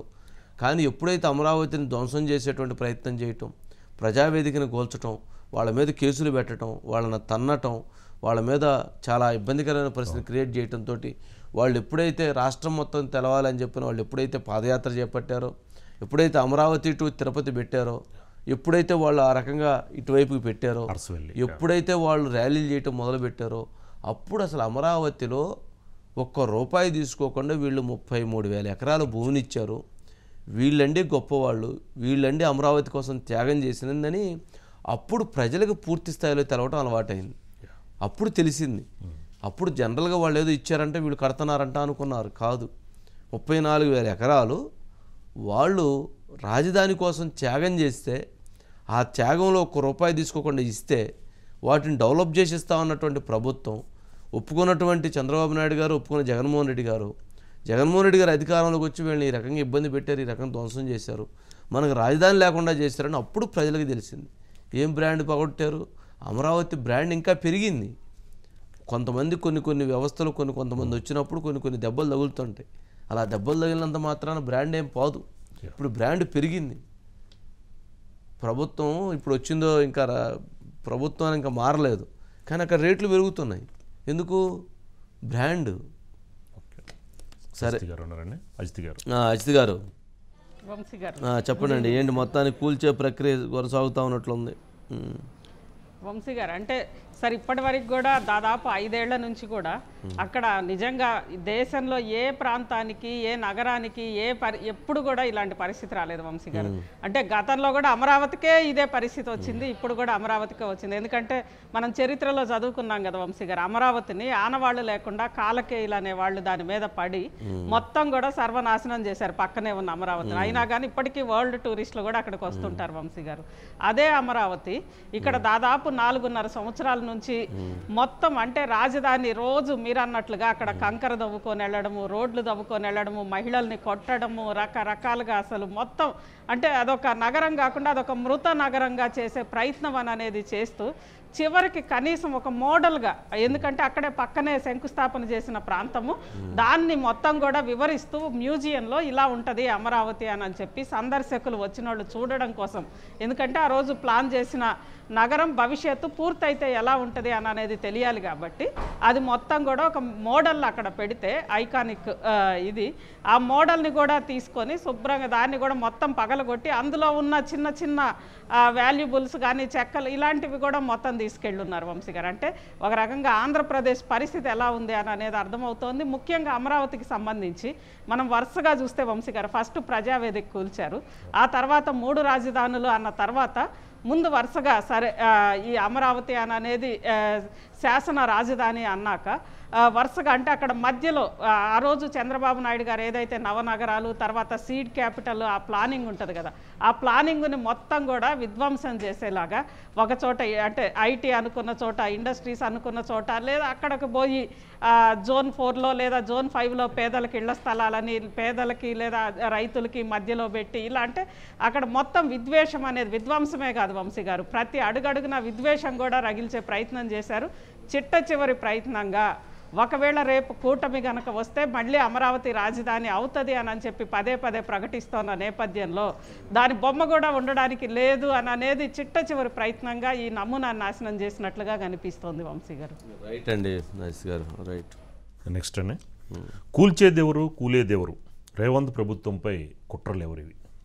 దానికి ఒక పక్కన కేటీఆర్, ఎర్రబెల్లి, బీజేపీ వాళ్ళు అందరు దాడులు చేస్తున్నారు, మొత్తం ప్రభుత్వం కూలిపోతుంది అని. ఇప్పుడే కేసీఆర్ గారు హాట్ కామెంట్స్ చేశారు. కాంగ్రెస్ పార్టీలోకి వెళ్ళినటువంటి ఒక బీఆర్ఎస్ పార్టీ లీడర్ ఫోన్ చేసి 20 మంది ఎమ్మెల్యేలను తీసుకొని వస్తాను అని చెప్పి కేసీఆర్ గారిని అడిగారట. ఒకటి నెంబర్ 1. మనం 111 మంది ఎమ్మెల్యేలు ఉన్నప్పుడే బీజేపీ ప్రభుత్వాన్ని కూలగొట్టాలని చూసింది మనల్ని. ఇప్పుడు కాంగ్రెస్ పార్టీని వాళ్ళు ఎందుకు ఊరుకుంటారు, ఎప్పుడు అంటే అప్పుడు కూలగొడతారని చెప్పని ఇంకొక పాయింట్. నెంబర్ 3, కవిత ఈ లిక్కర్ స్కామ్ విషయంలో 100 రూపాయలు కూడా ఆర్థికంగా లబ్ధి పొందలేదు అనేటువంటిది 3వ పాయింట్. ఈ 3 అంశాలు ఈరోజు కేసీఆర్ గారు ఆఫ్ ది రికార్డ్ మాట్లాడారట. గమనించాల్సిన అంశం ఏంటంటే, సరే లిక్కర్ స్కామ్ గురించి తర్వాత మాట్లాడదాం. రేవంత్ రెడ్డి గారిని కూలగొట్టాలి అనేటువంటి దాంట్లో నెంబర్ 1 పాత్ర కేసీఆర్ గారే పోషిస్తారు. ఎందుకు పోషిస్తారు అనంటే, రాజకీయంగా జరుగుతున్నటువంటి వ్యూహాలు, రాజకీయంగా జరుగుతున్నటువంటి పరిణామాలు గమనించాలి. ఇప్పుడు కాళేశ్వరం ప్రాజెక్టుకు సంబంధించిన కేసును విచారిస్తే ఆ కేసులో తప్పు జరిగితే అది బీఆర్ఎస్ అధినేత కేసీఆర్ గారి మీదకి వెళ్తుంది నెంబర్ 1. ఫోన్ ట్యాపింగ్ కేసులో తప్పు జరిగితే అది బీఆర్ఎస్ మీదకే వెళ్తుంది. ఇలాంటి ఇక గొర్రెల స్కామో లేకపోతే ఇంకోటి చాలా వస్తున్నాయి, ఒకటి కాదు. సరే వీటిల్లో ఏది జరిగినా కానీ అవన్నీ కూడా కేసీఆర్ గారికి బీఆర్ఎస్ పార్టీ ప్రభుత్వానికే జరుగుతుంది. ఇంకొకటి బీఆర్ఎస్ పార్టీ ఈ 10 సంవత్సరాలు వ్యవహరించినటువంటి వైఖరితో చాలామంది బీఆర్ఎస్ పార్టీని వీడి ఇక బీఆర్ఎస్కు భవిష్యత్తు లేదనేటువంటి ఉద్దేశంతో వాళ్ళు కాంగ్రెస్ వైపు బీజేపీ వైపు ప్రయాణం చేస్తూ ఉన్నారు. ఇవన్నీ జరుగుతున్న నష్టం ఎవరికి? కేసీఆర్ గారికి. అందుకని కేసీఆర్ గారు ఏం కోరుకుంటున్నారు? రేవంత్ రెడ్డి గారు ఉండకూడదు ముఖ్యమంత్రిగా, లేక ఆ ప్రభుత్వాన్ని కూల్చి వాళ్ళ దగ్గర ఉన్న 39 మందితో వాళ్ళకి ఏదైనా సెట్ చేసి చెయ్యాలి. దీనికోసం బీజేపీకి కావాల్సినటువంటి అవసరాన్ని సహకారాన్ని అందించడానికి సిద్ధం. ఏదైనా కానీ ముందు వాళ్ళు సేఫ్ గార్డ్ అవ్వాలి. ఎవరు? బీఆర్ఎస్. అందుకోసం వాళ్ళు ఇచ్చేస్తుంటూ ఉంటారు. అయితే దీంట్లో కేటీఆర్ గారికి కేసీఆర్ గారికి మధ్య ఒక యుద్ధం జరిగింది. మధ్యలో రేవంత్ రెడ్డి గారు వారేమన్నారంటే, కేటీఆర్ గారు ఎమ్మెల్యేలు తీసుకొని బీజేపీ పార్టీలోకి వెళ్ళిపోతాడు రేవంత్ రెడ్డి అని కేటీఆర్ గారు అన్నారు. కేసీఆర్ గారు ఏమన్నారంటే, ఆ రేవంత్ రెడ్డి బీజేపీలోకి వెళ్ళడు, కాంగ్రెస్లో ఉంటాడు, ఆయన్ని ప్రభుత్వాన్ని కూల్చేసి వీళ్ళే ఇంకోటి చేస్తారని చెప్పని ఆయన అన్నారు. వాళ్ళిద్దరి మధ్య కూడా గ్యాప్, అంటే కమ్యూనికేషన్ గ్యాప్ ఉంది. కాదు ఇలా నువ్వు మాట్లాడి ఇలా నేను మాట్లాడతానని అనుకొని ఉండొచ్చు. రాజకీయంగా రేవంత్ రెడ్డి గారు ఎక్కిన దగ్గర నుంచి కూలిపోయిద్ది, కోల్చాలి, పడిపోయిద్ది, పడిపోతారు, బీజేపీలోకి వెళ్ళిపోతారు, బీజేపీ వాళ్ళు ఆక్యుపై చేస్తారు, ఇది ఎక్కువ రోజులు ఉండదు, ఇది కొద్ది రోజులు ఉండిద్ది, సంవత్సరమే, ఎలక్షన్ వరకే, ఎలక్షన్ లోపే, ఎలక్షన్ తర్వాతే, ఇలాంటి మాటలు పదే చెప్పి ప్రజల్లో వీళ్ళు బలహీనంగా ఉన్నారు, వీళ్ళ భవిష్యత్తు చాలా ప్రశ్నార్థకం అని చెప్పటం ద్వారా బీఆర్ఎస్ లాభపడాలనేటువంటి ఒక రాజకీయపరమైనటువంటి వ్యూహానికి వెళ్తుంది. కానీ రేవంత్ రెడ్డి గారి టీం ఆలోచన ఎట్లా ఉందంటే, 10 సంవత్సరాలు కాంగ్రెస్ పార్టీని బలంగా నిలబెట్టాలి, 10 సంవత్సరాలు సీఎంగా రేవంత్ రెడ్డి ఉండాలనేటువంటి ఒక బలమైనటువంటి స్ట్రాంగ్ టీం కూడా అదే స్థాయిలో వర్క్ చేస్తూ ఉంది. మరి ఈ రెండింటి మధ్య ఆయన పడగొట్టాలి అనేటువంటి దాంట్లో ఒక వ్యూహం కాదు, 10 సంవత్సరాలు కొనసాగాలి అనేటువంటిది రేవంత్ రెడ్డి గారి ఇది. ఈ రెండు అంటే కేసీఆర్ గారు పడగొట్టాలని, 10 ఏళ్ళు సీఎంగా ఉండాలని రేవంత్ రెడ్డి గారు, ఈ రెండింటి మధ్య ఒక రాజకీయపరమైనటువంటి ఒక యుద్ధం కొనసాగుతూ ఉంది. ఎవరు వ్యూహాలు వాళ్ళు పన్నుతూ ఉన్నారని అనుకోవాలి. సరే, ఇది ఇంతవరకు కేసీఆర్ గారి సబ్జెక్టు, రేవంత్ రెడ్డి గారి సబ్జెక్టు. ఆయన అన్నాడు మొన్న ఎప్పుడో, రేవంత్ రెడ్డి గారు పడగొడతాం అంటున్నారు, ఏంటి వచ్చిన ఇంట్రుకు కూడా పీకలేరు అనేది అన్నట్లున్నారు. సరే, ఏదో అన్నట్టున్నారు. సరే, లిక్కర్ కేసులో 100 రూపాయలు కూడా రాలేదంటారు కేసీఆర్ గారు. 100 రూపాయలు ఎందుకు? 100 కోట్లు, 100 కోట్లు ఇస్తే 100 రూపాయలు రాలేదన్నమాట వాస్తవమే. 100 కోట్లు వచ్చినాయి అని చెప్పని సిబిఐ ఈడీ చెప్తా ఉంది. సిబిఐ ఈడీఏ చెప్పట్లేదు, శరత్ చంద్రారెడ్డి చెప్తున్నాడు, మాగుంట రాఘవరెడ్డి చెప్తున్నాడు, గోరంట్ల బుచ్చిబాబు చెప్తున్నాడు, ఎవరైతే అభిషేక్ బోయనపల్లి చెప్తున్నాడు. ఇలా ఎవరైతే ఈ కేసులో ఉన్నటువంటి వాళ్ళందరూ చెబుతున్నారు. కవిత దీంట్లో ప్రధాన ముద్దాయి, ప్రధానమైన వ్యక్తి అని సిబిఐ క్లియర్గా చెప్తుంది. కేసీఆర్ గారు ఏమంటారు? 100 రూపాయలు కూడా పాపం కవితకు రాలేదు, కవితని అనవసరంగా ఇది కావాలని కేసులు ఎదిగిచ్చారు, దీనికి కారణం బిఎల్ సంతోష్ పైన మనం ఫోన్ ట్యాపింగ్ ఎమ్మెల్యేల కొనుగోలు కేసులో మనం పెట్టినప్పుడు ఇది చేశారు అంటారు. ఫోను ట్యాపింగ్ చేయటం అనేటువంటిది నేరం కదా. అప్పుడు మరి ఫోన్ ట్యాప్ చేసి ఈ కేసులో ఆ ఇన్ఫర్మేషన్ విన్నారనేటువంటిది ఇప్పుడు బయటకు వస్తుంది కదా. మరి అలా వస్తుందంటే ఆ రోజు అది కూడా ఒక కేసే కదా, క్రిమినల్ కేసు కదా. సరే, ఎమ్మెల్యేల విషయంలో బిఎల్ సంతోష్జీ లేడు కదా, అంటే బిఎల్ సంతోష్జీని ఎందుకు ఈ కేసులో ఇరికించాలనుకున్నారు? భవిష్యత్తులో ఇక్కడ ఈ కేసు వీక్ అవ్వటం కోసం ఆ కేసులో ఆయన ఇరికించాలనుకున్నారా? ఇది ఒక ప్రశ్న ఉత్పన్నమవుతుంది కొత్తగా. సరే, కేసీఆర్ గారికి కవిత గారి మీద ప్రేమ ఉండటంలో తప్పు లేదు, కవిత నిరపరాధి అని వాళ్ళు నమ్మటంలో తప్పు లేదు. ఇప్పటి వరకు కేసీఆర్ గారు ఎందుకు మాట్లాడలేదు అనేటువంటి ప్రశ్నలకి కేసీఆర్ గారు మాట్లాడకపోవడంతో కవిత తప్పు చేసిందనేటువంటి భావన వ్యక్తమవుతుందనేటువంటి అభిప్రాయాలు వ్యక్తమవుతుండటంతో ప్రజల్లో కేసీఆర్ గారు మాట్లాడలేదంటే తప్పే జరిగిందనేటువంటి భావన వెళుతుండటంతో అందుకు కేసీఆర్ గారు ముందుగా ఒక గాలిపటాన్ని వదిలారు. ముందుగా ఒక చిన్న బాణాన్ని ఆఫ్ ది రికార్డ్ వదిలారు. ఆఫ్ ది రికార్డ్ వదిలినటువంటి బాణం ఆ గాలిపటం కనుక మనకు అనుకూలంగా వస్తూ ఉంటే ఓహో ఇది బ్రహ్మాండంగా ఉంది, ఇబ్బంది లేదు అని దాన్ని బహిరంగ సభల్లో మాట్లాడతారు. ఇది వ్యతిరేకం అయింది అని అనుకుంటే ఇంకా దాన్ని అంతవరకు కట్ చేసి వదిలేస్తారు. కానీ కేసీఆర్ గారి కవిత గారి మీద ప్రేమ ఉండొచ్చు. సిబిఐ ఏం చెప్తుంది, ఈడీ ఏం చెప్తుంది, శరత్చంద్రారెడ్డి ఏం చెప్పాడు, రాఘవరెడ్డి ఏం చెప్పాడు, శ్రీనివాసరెడ్డి ఏం చెప్పాడు, అభిషేక్ బోయినపల్లి ఏం చెప్పాడు, గోరంట్ల బుచ్చిబాబు ఏం చెప్పాడు, విజయనాయర్ ఏం చెప్పాడు, ఇట్లా ఆ కేసులో ఉన్నటువంటి వాళ్ళందరూ చెప్తున్నటువంటి ప్రతి అంశం చూస్తే ప్రధాన లబ్ధిదారు, ప్రధాన ఈ కేసు మొత్తాన్ని హ్యాండిల్ చేసింది తానే అనేటువంటిది ఎస్టాబ్లిష్ అవుతుంది. మరి సిబిఐ ఈడీకి పెట్టినటువంటి కేసుల విషయంలో 100 రూపాయలు కూడా తను తీసుకోకపోతే ఎందుకు కోర్టు న్యాయస్థానం రిమాండ్ విధించింది, ఎందుకు న్యాయస్థానం బెయిల్ ఇవ్వట్లేదు, ఎందుకు న్యాయస్థానం బెయిల్ నిరాకరిస్తూ ఉంది, ఏం చెప్తారు మరి దానికి? ఏం చెప్పాలి మరి దానికి? కోర్టులు కూడా తప్పు చేస్తున్నాయని చెప్పాలా, లేదా దర్యాప్తు సంస్థలు అన్ని అబద్ధాలు చెప్పినాయని చెప్పాలా, ఈ ఎవరైతే ఈ సాక్ష్యాలు చెప్పినటువంటి వాళ్ళందరూ అబద్ధాలు చెప్పారని చెప్పాలా, ఏం చెప్పాలి? కవిత గారి ఒక్కరి కోసం కేసీఆర్ గారు మాట్లాడకుండా ఉండున్నట్లయితే కేసీఆర్ గారి ప్రతిష్ట మరింత పెరుగుండేది. కేసీఆర్ గారు ఇప్పుడు ఆఫ్ ది రికార్డ్ మాట్లాడినటువంటి ఒక్క అంశంతో కేసీఆర్ గారి ప్రతిష్ట కూడా మరింత తగ్గే పరిస్థితి ఏర్పడుతుంది. గేమ్ ఆడొచ్చు, కేసీఆర్ గారు ఆడే గేము ఈ విషయంలో ఆయన సమర్థించటం లేదు, బయట అనుకుంటున్నారు. కేసీఆర్ గారు కవిత తప్పు చేసింది అనేటువంటి భావంతో ఉన్నారు, ఆయన ఎందుకు చేసింది ఈ పని అనేటువంటి ఆవేదనతో ఉన్నారు, బాధపడ్డారు, ఆగ్రహం వ్యక్తం చేస్తున్నారు అనేటువంటిది ప్రజల్లోకి వెళ్ళుంది. అది ఆయన స్థాయిని పెంచింది.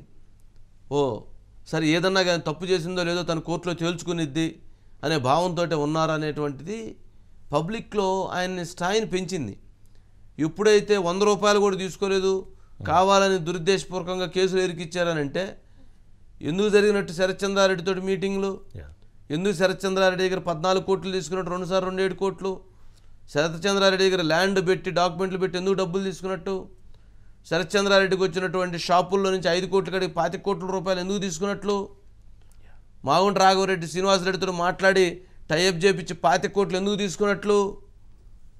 తీసుకున్నట్లు 100 రూపాయలు రాలేదు, కానీ 100 కోట్లు వ్యాపారం చేశారు, 100 కోట్లు తనకి ఆదాయం వచ్చిందనేటువంటిది ఇప్పుడు ఆ ఇన్వెస్టిగేషన్ ఏజెన్సీలో వస్తున్నటువంటి సమాచారం. సరే కేసీఆర్ గారు చెప్పినట్టు కవిత చెప్పినట్టు ఎక్కడా తప్పు ఉండకపోవచ్చు, ఎక్కడా కావాలనే జరిగి ఉండొచ్చు సిబిఐ ఈడీలు, కానీ ఇప్పుడు విచారణ జరుగుతున్నటువంటి సందర్భంలో మాత్రం కేసీఆర్ గారు తన అయినటువంటి స్థాయిలో తను మాట్లాడలేదు, ఒక స్టెప్పు ఇప్పుడు డౌన్ అయ్యారు తప్ప తన ప్రతిష్ట తగ్గిది తప్ప ప్రతిష్ట పెరగదనేటువంటిది ఉంది. సరే చూడాలి మరి ఏం జరుగుతుంది, ఏం జరిగిద్ది అనేటువంటి దాంట్లో. కవిత అరెస్ట్ అయినప్పుడు మాట్లాడలేదండి, కేజ్రీవాల్ అరెస్ట్ అయినప్పుడు చీకటి రోజు అని కేసీఆర్ మాట్లాడారు, కానీ ఆ రోజున కవిత అరెస్ట్ చేసినప్పుడు కానీ ఇప్పటి వరకు కూడా ఈ రోజు వరకు కూడా కవిత విషయంలో ఎక్కడ మాట్లాడలేదు, కానీ కేజ్రీవాల్ అరెస్ట్ అయినప్పుడు మాత్రం చీకటి రోజు అని మాట్లాడారు. అంటే ఖచ్చితంగా లిక్కర్ స్కామ్ జరిగింది, జరగకుండా షాపులు రన్ కాలేదు, లిక్కర్ షాపులు జరిగింది, టెండర్స్ జరిగినాయి, దాంట్లో డబ్బులు పెట్టుబడి పెట్టారు, డబ్బులు పెట్టుబడి పెట్టిన దాంట్లో డబ్బులు వచ్చినాయి పక్కన పెడదాం, ఇవన్నీ ఆపరేట్ చేశారు, మీటింగులు జరిగినాయి, ఆ ప్రభుత్వం జరిగింది. ఎవరైనా పార్టీలకు ఫండ్ కావాలి కదా, ఎలక్షన్లు డబ్బులు కావాలి కదా, పార్టీలో దొరికినోడు దొంగ, దొరకపోయిన వాళ్ళందరూ దొర, అందరూ దొంగలే, ఎవరు దొరలు కాదు, ఈ పార్టీ ఆ పార్టీ అని ఎవరు నేను చెప్పలేము, ఇది వాస్తవం. కాకపోతే ఇది ఏంటంటే కవిత లిక్కర్ స్కామ్లో లిక్కర్ వ్యాపారం కవిత చేయకూడదండి. కవిత ఇంకే వ్యాపారం చేసినా తెలంగాణ ప్రజలు పెద్దగా దాని మీద వ్యతిరేకించేవాడు కాదు. కవిత లిక్కర్ వ్యాపారం చేయకూడదు. ఎక్కడికి వెళ్ళి ఢిల్లీ వెళ్ళి అందుట్లో అలాంటి వ్యక్తులతో అది కేసీఆర్ గారి ప్రతిష్టకి దెబ్బ. దాన్ని మళ్ళీ ఇప్పుడు కేసీఆర్ గారు సమర్థిస్తాననటం అది తెలంగాణ ప్రజానీకం మరింత వ్యతిరేకిస్తారు తప్ప మనం చెప్పాం ఆయన బాధపడుతున్నాడు, పొరపాటు జరిగిందని ఆలోచిస్తున్నారు, సరే నిజం నిర్ధారణ న్యాయస్థానాల్లో గెలుస్తుందనేటువంటి భావంతో ఉన్నారు అనేటువంటి దాన్ని పాజిటివ్ ఇండికేషన్. ఇది మళ్ళీ నెగిటివ్ ఇండికేషన్. అంటే కూతురుని తప్పు చేస్తే కూతురుని కాపాడుకోవడం కోసం ఈయన మాట్లాడారు అనేటువంటిది వచ్చింది. ప్రజలు చాలా స్పీడ్గా ఉన్నారు మనకంటే, చాలా అందరికంటే, రాజకీయ నాయకుల కంటే. సుధాకర్ ఉన్నారని. Right, Sudhakar. Good evening sir. Good evening Sudhakar, ఏమంటావు? ఒకటి, కల్వకుంట్ల కవిత మార్చి 15వ తేదీన అరెస్ట్ అయితే కేసీఆర్ నెల రోజుల తర్వాత ఇవాళ స్పందించిన దాంట్లో కూడా ఏమాత్రం దీంట్లో వాస్తవం లేదు, నిజం లేదనేది రాజకీయ వర్గాల నుంచి వస్తున్న ఒక సమాచారం. ఎందుకంటే సార్, ఎమ్మెల్యేల కొనుగోలు అంశానికంటే ముందే లిక్కర్ స్కామ్ బయటకు వచ్చింది. లిక్కర్ స్కామ్కి సంబంధించి అప్పటికే ఈడీ నోటీసులు పంపడం, సిబిఐ నుంచి కూడా నోటీసులు వచ్చే కార్యక్రమం జరిగింది.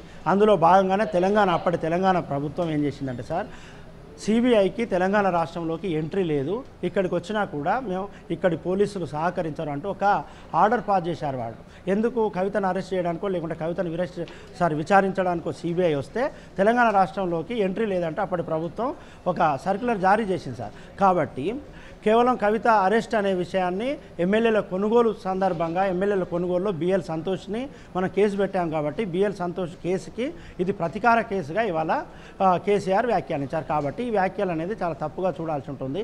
ఎమ్మెల్యేల కొనుగోలు కేసు కంటే ముందే లిక్కర్ స్కామ్ అనేది బయటకు వచ్చింది. బయటకు వచ్చిన తర్వాత ఆ కేసును వీక్ చేయడం కోసం కేసీఆర్ ఎమ్మెల్యేల కొనుగోలు కేసు బయటికి తీసుకొచ్చి ఆ కొనుగోలుకు సంబంధించిన వ్యవహారాన్ని అంతా రికార్డు చేసి దానికి సంబంధించిన సీడీలు భారతదేశ వ్యాప్తంగా ఉన్న అన్ని రాష్ట్రాల ముఖ్యమంత్రులకు, అదేవిధంగా అన్ని రాజకీయ పార్టీలు, బీజేపీ ఏతర రాజకీయ పార్టీల అధ్యక్షులందరికీ కూడా ఆయన సీడీలను పంపించారు. ఎట్ ది సేమ్ టైం వారికి లేఖలు కూడా రాశారు. భారతదేశంలో భారతీయ జనతా పార్టీ చేస్తున్న వ్యవహారం ఇది. అన్ని రాజకీయ పార్టీలకు సంబంధించిన ప్రభుత్వాలు ఏవైతున్నాయో ఆ ప్రభుత్వాలను కూల్చేందుకు ఎమ్మెల్యేలను కొనుగోలు చేస్తున్నారు, అనాగరికంగా వ్యవహరిస్తున్నారంటూ ఆయన ఆ రోజు చేసిన వ్యవహారం సార్ ఇది. కాబట్టి అంతకు ముందే ఎమ్మెల్సీ కల్వకుంట్ల కవితకు సంబంధించిన లిక్కర్ స్కామ్ బయటకు వచ్చి ఈడీ అప్పటికే నోటీసులు పంపింది, విచారణ చేయాలని భావించింది. దానికి సంబంధించి ఆమె కొన్ని ఫోన్లను ధ్వంసం చేసింది. వ్యవహారం అంతా జరిగింది. దాంట్లో అప్పటికే అప్రూవర్గా కొందరు మారారు, కొందరు అరెస్ట్ అయ్యారు, కొందరు జైలు నుంచి లేఖలు రాశారు. కవిత పాత్ర ఏంటి ఇవన్నీ, అదేవిధంగా హవాలా రూపంలో డబ్బు హెలికాప్టర్లో ఎలా వెళ్ళింది, వ్యవహారం అంతా జరిగింది. కాబట్టి ఇలా కేసీఆర్ నెల రోజుల తర్వాత కల్వకుంట్ల కవిత అరెస్ట్ పైన స్పందించడం, ఆ స్పందించింది కూడా సహేతుకంగా లేదు, ఆ స్పందించిన విధానం సరైనది కాదు అనే చర్చ అయితే ఒకటి ప్రస్తుతం రాజకీయ వర్గాల్లో జరుగుతుంది. మీరు అన్నట్టు ప్రజలు నమ్ముతారంటావా? కేసీఆర్ గారు చెప్పింది నమ్ముతారంటావా? కేసీఆర్ గారు చెప్పింది నమ్మరంటావా? పార్లమెంట్ ఎన్నికల సందర్భంగా పార్టీ సంబంధించిన ప్రతిష్ట దిగజారుతుంది. పార్టీ ప్రతిష్టను పెంపొందించుకోవడం జరుగుతున్న చర్యలుగా అంటే వీళ్ళు చూస్తారు. అనేక సర్వే సంస్థలు, అనేక ఏజెన్సీలు, అనేక న్యూస్ ఛానళ్ళు చేస్తున్న సర్వేలలో బీఆర్ఎస్ పార్టీకి 3వ స్థానం వస్తుంది. 1 నుంచి 3 గెలుస్తాయని, లేకుంటే 1 నుంచి 2 గెలుస్తాయని 3వ స్థానం వస్తుంది. అదేవిధంగా ప్రథమ స్థానంలో కాంగ్రెస్ పార్టీ ఉంటే 2వ స్థానంలో బీజేపీ ఉంటుంది. ప్రథమ స్థానంలో కాంగ్రెస్ పార్టీని టార్గెట్ చేయాలి. అదేవిధంగా కాంగ్రెస్ పార్టీని టార్గెట్ చేయాలంటే ఇప్పుడు కాంగ్రెస్ పార్టీ మొత్తం రేవంత్ రెడ్డి చుట్టే రాజకీయాలు జరుగుతున్నాయి. రేవంత్ రెడ్డి కాంగ్రెస్, కాంగ్రెసే రేవంత్ రెడ్డి. కాంగ్రెస్ కాబట్టి రేవంత్ రెడ్డిని టార్గెట్ చేయాలి, రేవంత్ రెడ్డిని పలసన చేయాలి అనే. సరే, ఇప్పుడు మరి కేసీఆర్ గారు చెప్పినట్టు కాంగ్రెస్ ప్రభుత్వాన్ని బీజేపీ కూల్చిద్దా? కేటీఆర్ గారు చెప్పినట్టు కాంగ్రెస్ ప్రభుత్వాన్ని రేవంత్ రెడ్డి గారు కూల్చి బీజేపీలోకి వెళ్తారా ఏంటి? ఒక రాష్ట్ర ముఖ్యమంత్రి పైన ప్రధాన ప్రతిపక్ష పార్టీ అధ్యక్షుడు, ప్రధాన ప్రతిపక్ష పార్టీ వర్కింగ్ ప్రెసిడెంట్ చేస్తున్న ఆరోపణలలోనే ఏకాభిప్రాయం లేదు. పరస్పర విరుద్ధ ప్రకటనలు చేస్తున్నారు, పరస్పర విరుద్ధమైన ఆరోపణలు చేస్తున్నారు. ముఖ్యమంత్రి కేసీఆర్ ఏమంటున్నారు, రేవంత్ రెడ్డి బీజేపీలోకి వెళ్ళకపోవచ్చు, ఒకవేళ రేవంత్ రెడ్డి వెళ్ళినా ఆయనతో ఎమ్మెల్యేలు వెళ్ళడానికి సిద్ధంగా లేరు, 20 మంది ఎమ్మెల్యేలు నాతో టచ్లో ఉన్నారని కేసీఆర్ అంటున్నారు. కేటీఆర్ ఏమంటున్నారు, 25 నుంచి 30 మంది ఎమ్మెల్యేలను తీసుకొని రేవంత్ రెడ్డి పార్లమెంట్ ఎన్నికలు అయిపోగానే బీఆర్ఎస్లోకి వెళ్ళబోతున్నారంటూ కేటీఆర్ వ్యాఖ్యానిస్తున్నారు. కాబట్టి ఈ 2 పరస్పర విరుద్ధమైన వ్యాఖ్యలుగా వీటిని చూడాల్సి ఉంటుంది సార్. వీటిలో ఒకసారి చిన్నగా దీంట్లో ఒక లాజిక్ను ఆలోచిస్తే, కేటీఆర్ చెప్తున్నట్టు ఒకవేళ 30 మంది ఎమ్మెల్యేలను తీసుకొని రేవంత్ రెడ్డి బీజేపీలోకి వెళ్తే బీజేపీకి ఉన్నది 8 మంది ఎమ్మెల్యేలు, 30 + 8 38 అవుతుంది. బీజేపీ ఉన్నది కాబట్టి ఎంఐఎం సహకరించే ఛాన్స్ ఉండదు సార్. కాబట్టి ఇక్కడ ముఖ్యమంత్రిగా ఉన్న రేవంత్ రెడ్డి బీజేపీలోకి వెళ్ళి ప్రతిపక్ష నేతగా ఉంటాడా అనేది ఒకటి చూడాల్సి ఉంటుంది.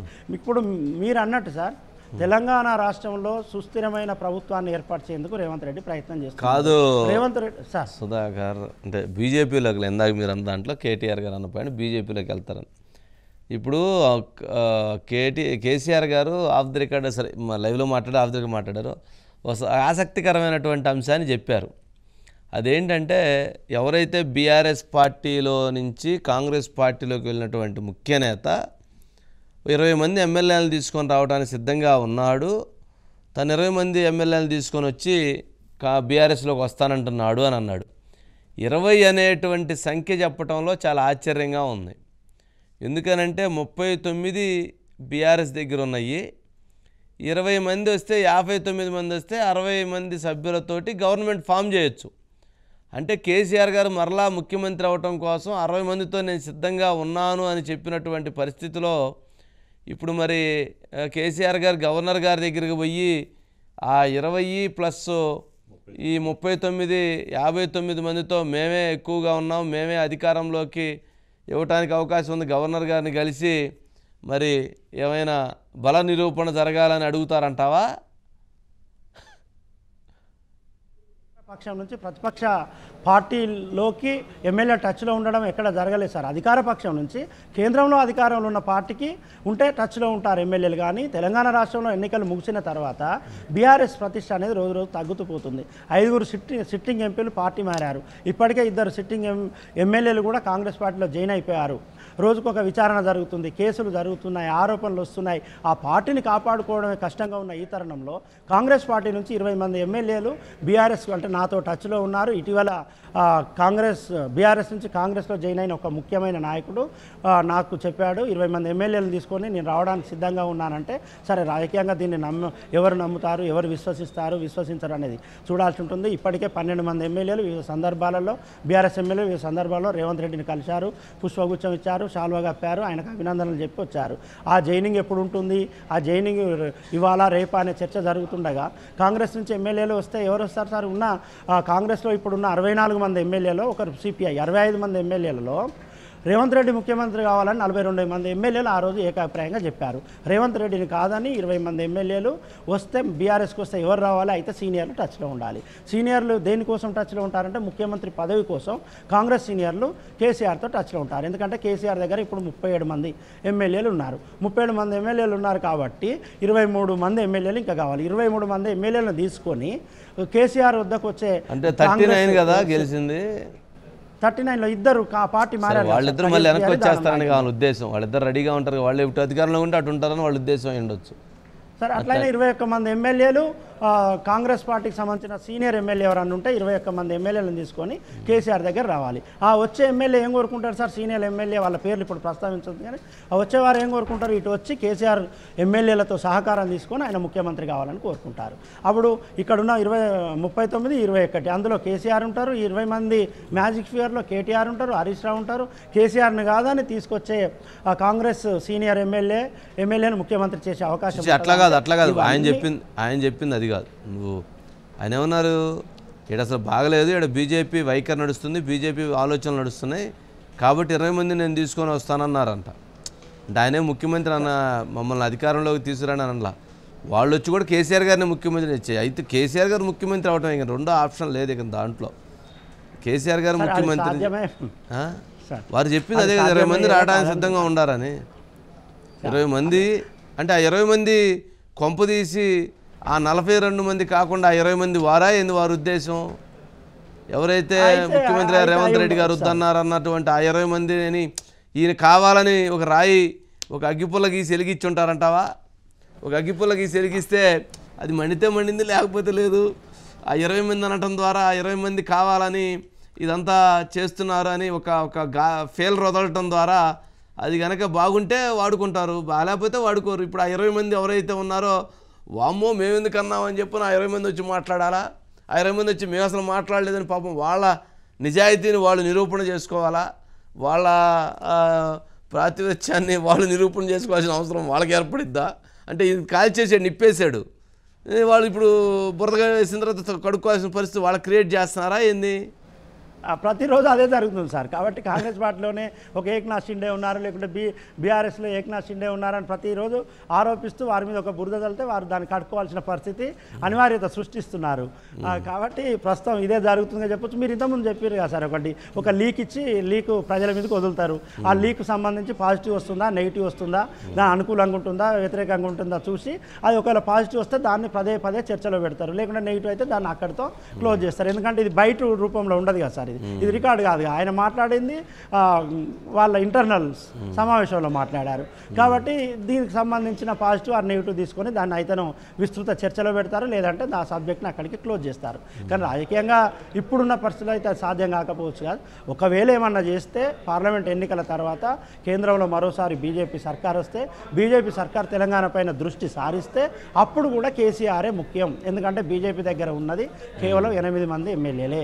రేవంత్ రెడ్డి ఒకవేళ కేటీఆర్ అన్నట్టు 30 మంది ఎమ్మెల్యేలను తీసుకుపోయినా 30 + 8 38 అవుతుంది. అప్పుడు బీఆర్ఎస్ నుంచి కూడా మళ్ళీ 22 మంది ఎమ్మెల్యేలు అవసరం ఉంటారు. 22 మంది ఎమ్మెల్యేలు అప్పుడు బీఆర్ఎస్ అంటే కేసీఆర్ని మోసం చేసో లేకుంటే మరోటి చేసో వాళ్ళు ఇక్కడికి వెళ్ళాల్సి ఉంటుంది. అట్లా కూడా నష్టపోయేది మళ్ళీ కేసీఆర్ సార్. ఎందుకు అంటే బీజేపీ వాళ్ళు సపోర్ట్ చేస్తారు కదా, లేదంటే ఎంఐఎం సపోర్ట్ చేయొచ్చు కదా. బీజేపీ ఉన్న దగ్గర ఎంఐఎం ఉండే ఛాన్స్ ఉండదు కదా. సరే ఎంఐఎం వాళ్ళిద్దరు ఎవరు చేసినా సరిపోయింది కదా. ఎంఐఎం ఎట్లా మిత్రపక్షం కదా, మొన్నటి వరకు 10 సంవత్సరాలు బాగా దగ్గరగానే స్నేహంగానే అంతా బాగా జరిగింది కదా, మరి వాళ్ళైనా ఇది చేయొచ్చు కదా. అదే సార్ 30 మంది రేవంత్ రెడ్డి తీసుకెళ్తే ప్లస్ 38 అప్పుడు బీఆర్ఎస్ నుంచి కూడా 22 మంది ఎమ్మెల్యేలు పోవాలి. 22 మంది ఎమ్మెల్యేలు పోతే ఎవరి కోసం పోతారు సార్? రేవంత్ రెడ్డి బీజేపీలో ముఖ్యమంత్రి కావాలంటే ఏక్నాథ్ షిండే అంటే అర్థం అదే కదా సార్. అదే గేము. అంటే ఇప్పుడు మనం ఏదైతే షో నడుపుతున్నామో, ఏదైతే మాట్లాడుతున్నామో, కేసీఆర్ గారు కావాలని కోరుకుంటుంది కూడా ఇదే. కేసీఆర్ గారు ఇటువంటి చర్చే జరగాలి, ఇటువంటి ప్రచారమే జరగాలి, ఇటువంటి విష ప్రచారాలు జరగటం ద్వారా ముఖ్యమంత్రి గారుగా ఉన్నటువంటి రేవంత్ రెడ్డికి గ్రాఫ్ తగ్గుతుంది. ఆ గ్రాఫ్ తగ్గించడం కోసమే ఇటువంటి ఫెయిలర్స్ వదలాలి, ఇలాంటి ప్రచారాలను తీసుకెళ్ళాలి అని ఒక వ్యూహాత్మకమైనటువంటి ఒక రాజకీయ చాణక్యతకి ప్రదర్శిస్తున్నారేమో అని అనుకోవాలి. కానీ ఆ చర్చలో ప్రజలు కూడా గమనిస్తుంటారు ఏది వాస్తవం ఏది అవాస్తవం ఏంటనేది. గతంలో వలే లేదు, ఇప్పుడు ప్రజలు బాగా అవేర్నెస్గా ఉన్నారు.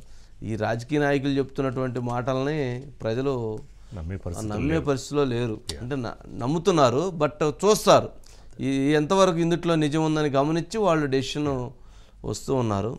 సరే, ఇదంతా ఒక పొలిటికల్ గేమ్ అనే అనుకోవాలి, అంతే కదా సుధాకర్? అవును సార్, ఇది పక్క రాజకీయ క్రీడ. ఇది రాజకీయ క్రీడలో ఎప్పుడు పావులు కదుపుతూనే ఉండాలి. పావులు కదపడం ఒక్కసారి ఆపేస్తే అక్కడ జరగాల్సిన నష్టం జరిగిపోతుంది, ఆ నాయకులు స్థిరమరుగైపోతారు. రేవంత్ రెడ్డి గారు కూడా 12 మంది వచ్చేస్తున్నారని చెప్పారు. అంటే ఇండైరెక్ట్గా వాళ్ళు ఫెయిలర్స్ ఇచ్చారు, టచ్లో ఉన్న వాళ్ళు రాలేదు. అదొక మైండ్ గేము. బీజేపీకి ఒక 5 ఎంపీలని అభ్యర్థులని వాళ్ళకి సపోర్ట్ చేస్తున్నారు, వాళ్ళని గెలిపించేందుకు కోసం, కవిత బెయిల్ కోసం అని చెప్పని ఇంకోటి ఏదో ఫెయిలర్ వదిలేరు. ఆయన గేమ్ ఆయన ఆడుతున్నాడు, వీళ్ళ గేమ్ వీళ్ళు ఆడుతున్నారు. ఏ గేమ్ అయినా కానీ ప్రస్తుతానికి అసలు బీఆర్ఎస్ పార్టీ భవిష్యత్తు ఏందనేటువంటిది ఒక సీన్ క్రియేట్ చేసింది ఎవరు? రేవంత్ రెడ్డి గారే. ఇప్పుడు రేవంత్ రెడ్డి గారి మీద గేమ్ ఇప్పుడు బాల్ వేయాల్సిన పరిస్థితి ఎవరికి ఉంది? అందుకని వీళ్ళు బాల్ వేస్తున్నారు. ఎవరు బాల్ వాళ్ళు ఆడుతున్నారు, ఎవరు బ్యాటింగ్ వాళ్ళు చేస్తుంటారు. కానీ మధ్యలో చూసావా గ్రౌండ్లో ఉండి ప్రేక్షకులు వాళ్ళు చివరిలో బ్యాటింగ్ చేస్తారు. Right Sudhakar, thank you. Next అండి, తొలి రోజే భారీగా నామినేషన్, ఆశల పల్లకిలో అభ్యర్థులు. ఈ రోజు నోటిఫికేషన్ ఇచ్చారండి, ఈ రోజే నామినేషన్. అసలు మామూలుగా జరగలేదు, మామూలుగా రాలేదు.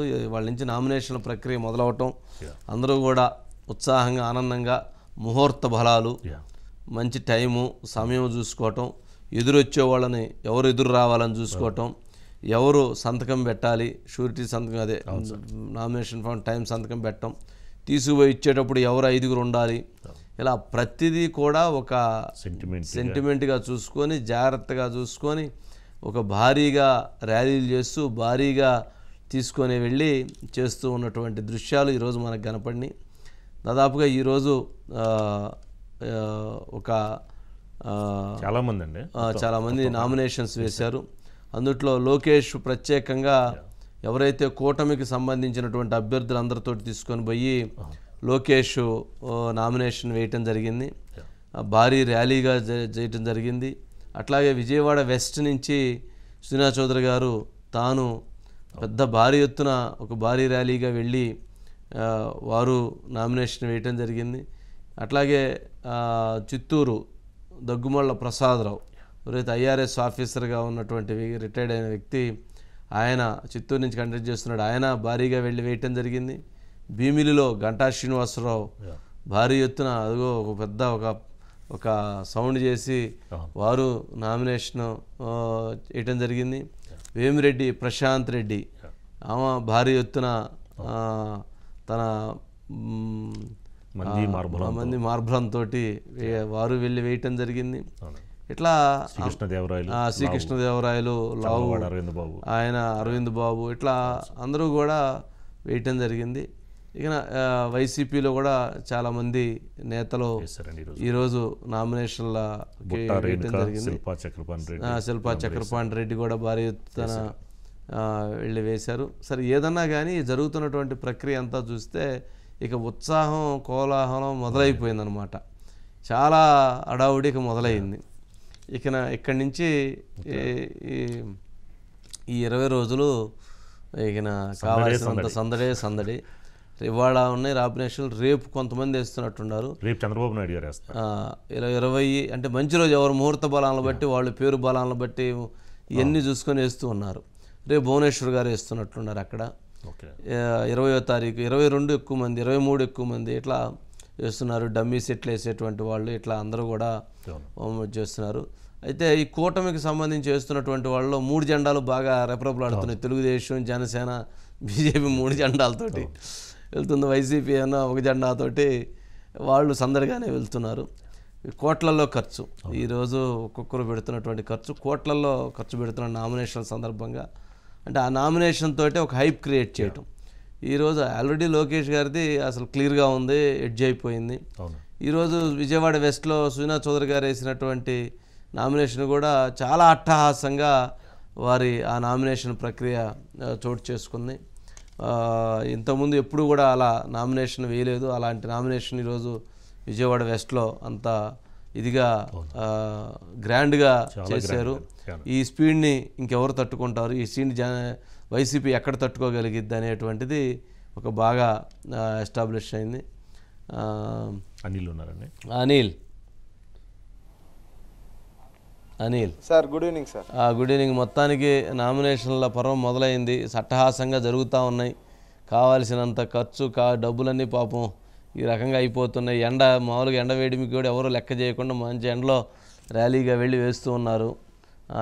ఏం జరుగుతుంది, ఎట్లా ఉంది? ఎన్నికలంటే పోలింగ్కు ముందు జరిగే నామినేషనే అభ్యర్థి గెలుపు ఓటమిని డిసైడ్ చేస్తుందనే ఒక నానుడి ఉంది.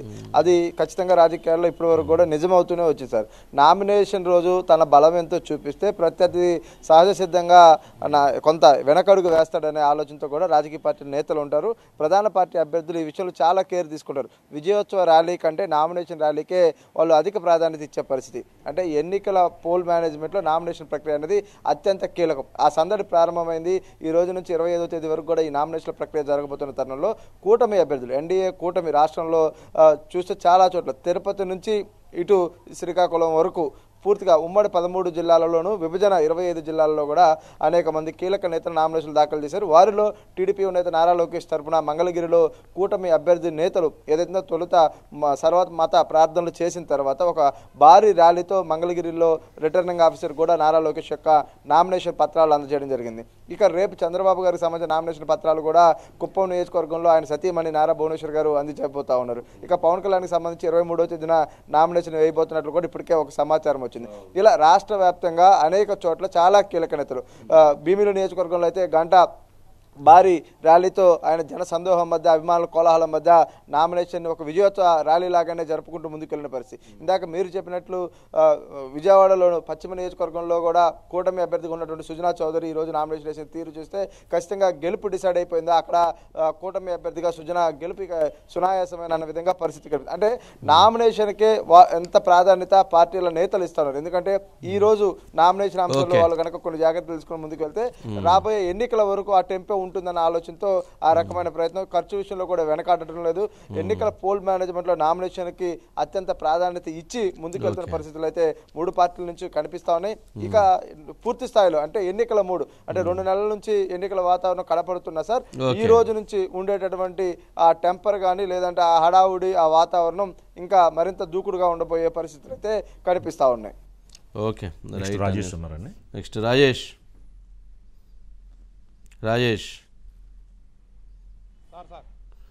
ఏంటి వాళ్ళు లావు కృష్ణదేవరాయలు వీళ్ళందరూ అడావుడి చేసినట్లున్నారు కదా, అరవింద్ బాబు, లావు కృష్ణదేవరాయలు ఎవరెవరు వేశారు? ఇంకా హైలైట్స్ ఏంటి? వైసీపీ నుంచి ఎవరెవరు వేశారు? టీడీపీ కూటమి నుంచి ఎవరెవరు వేశారు?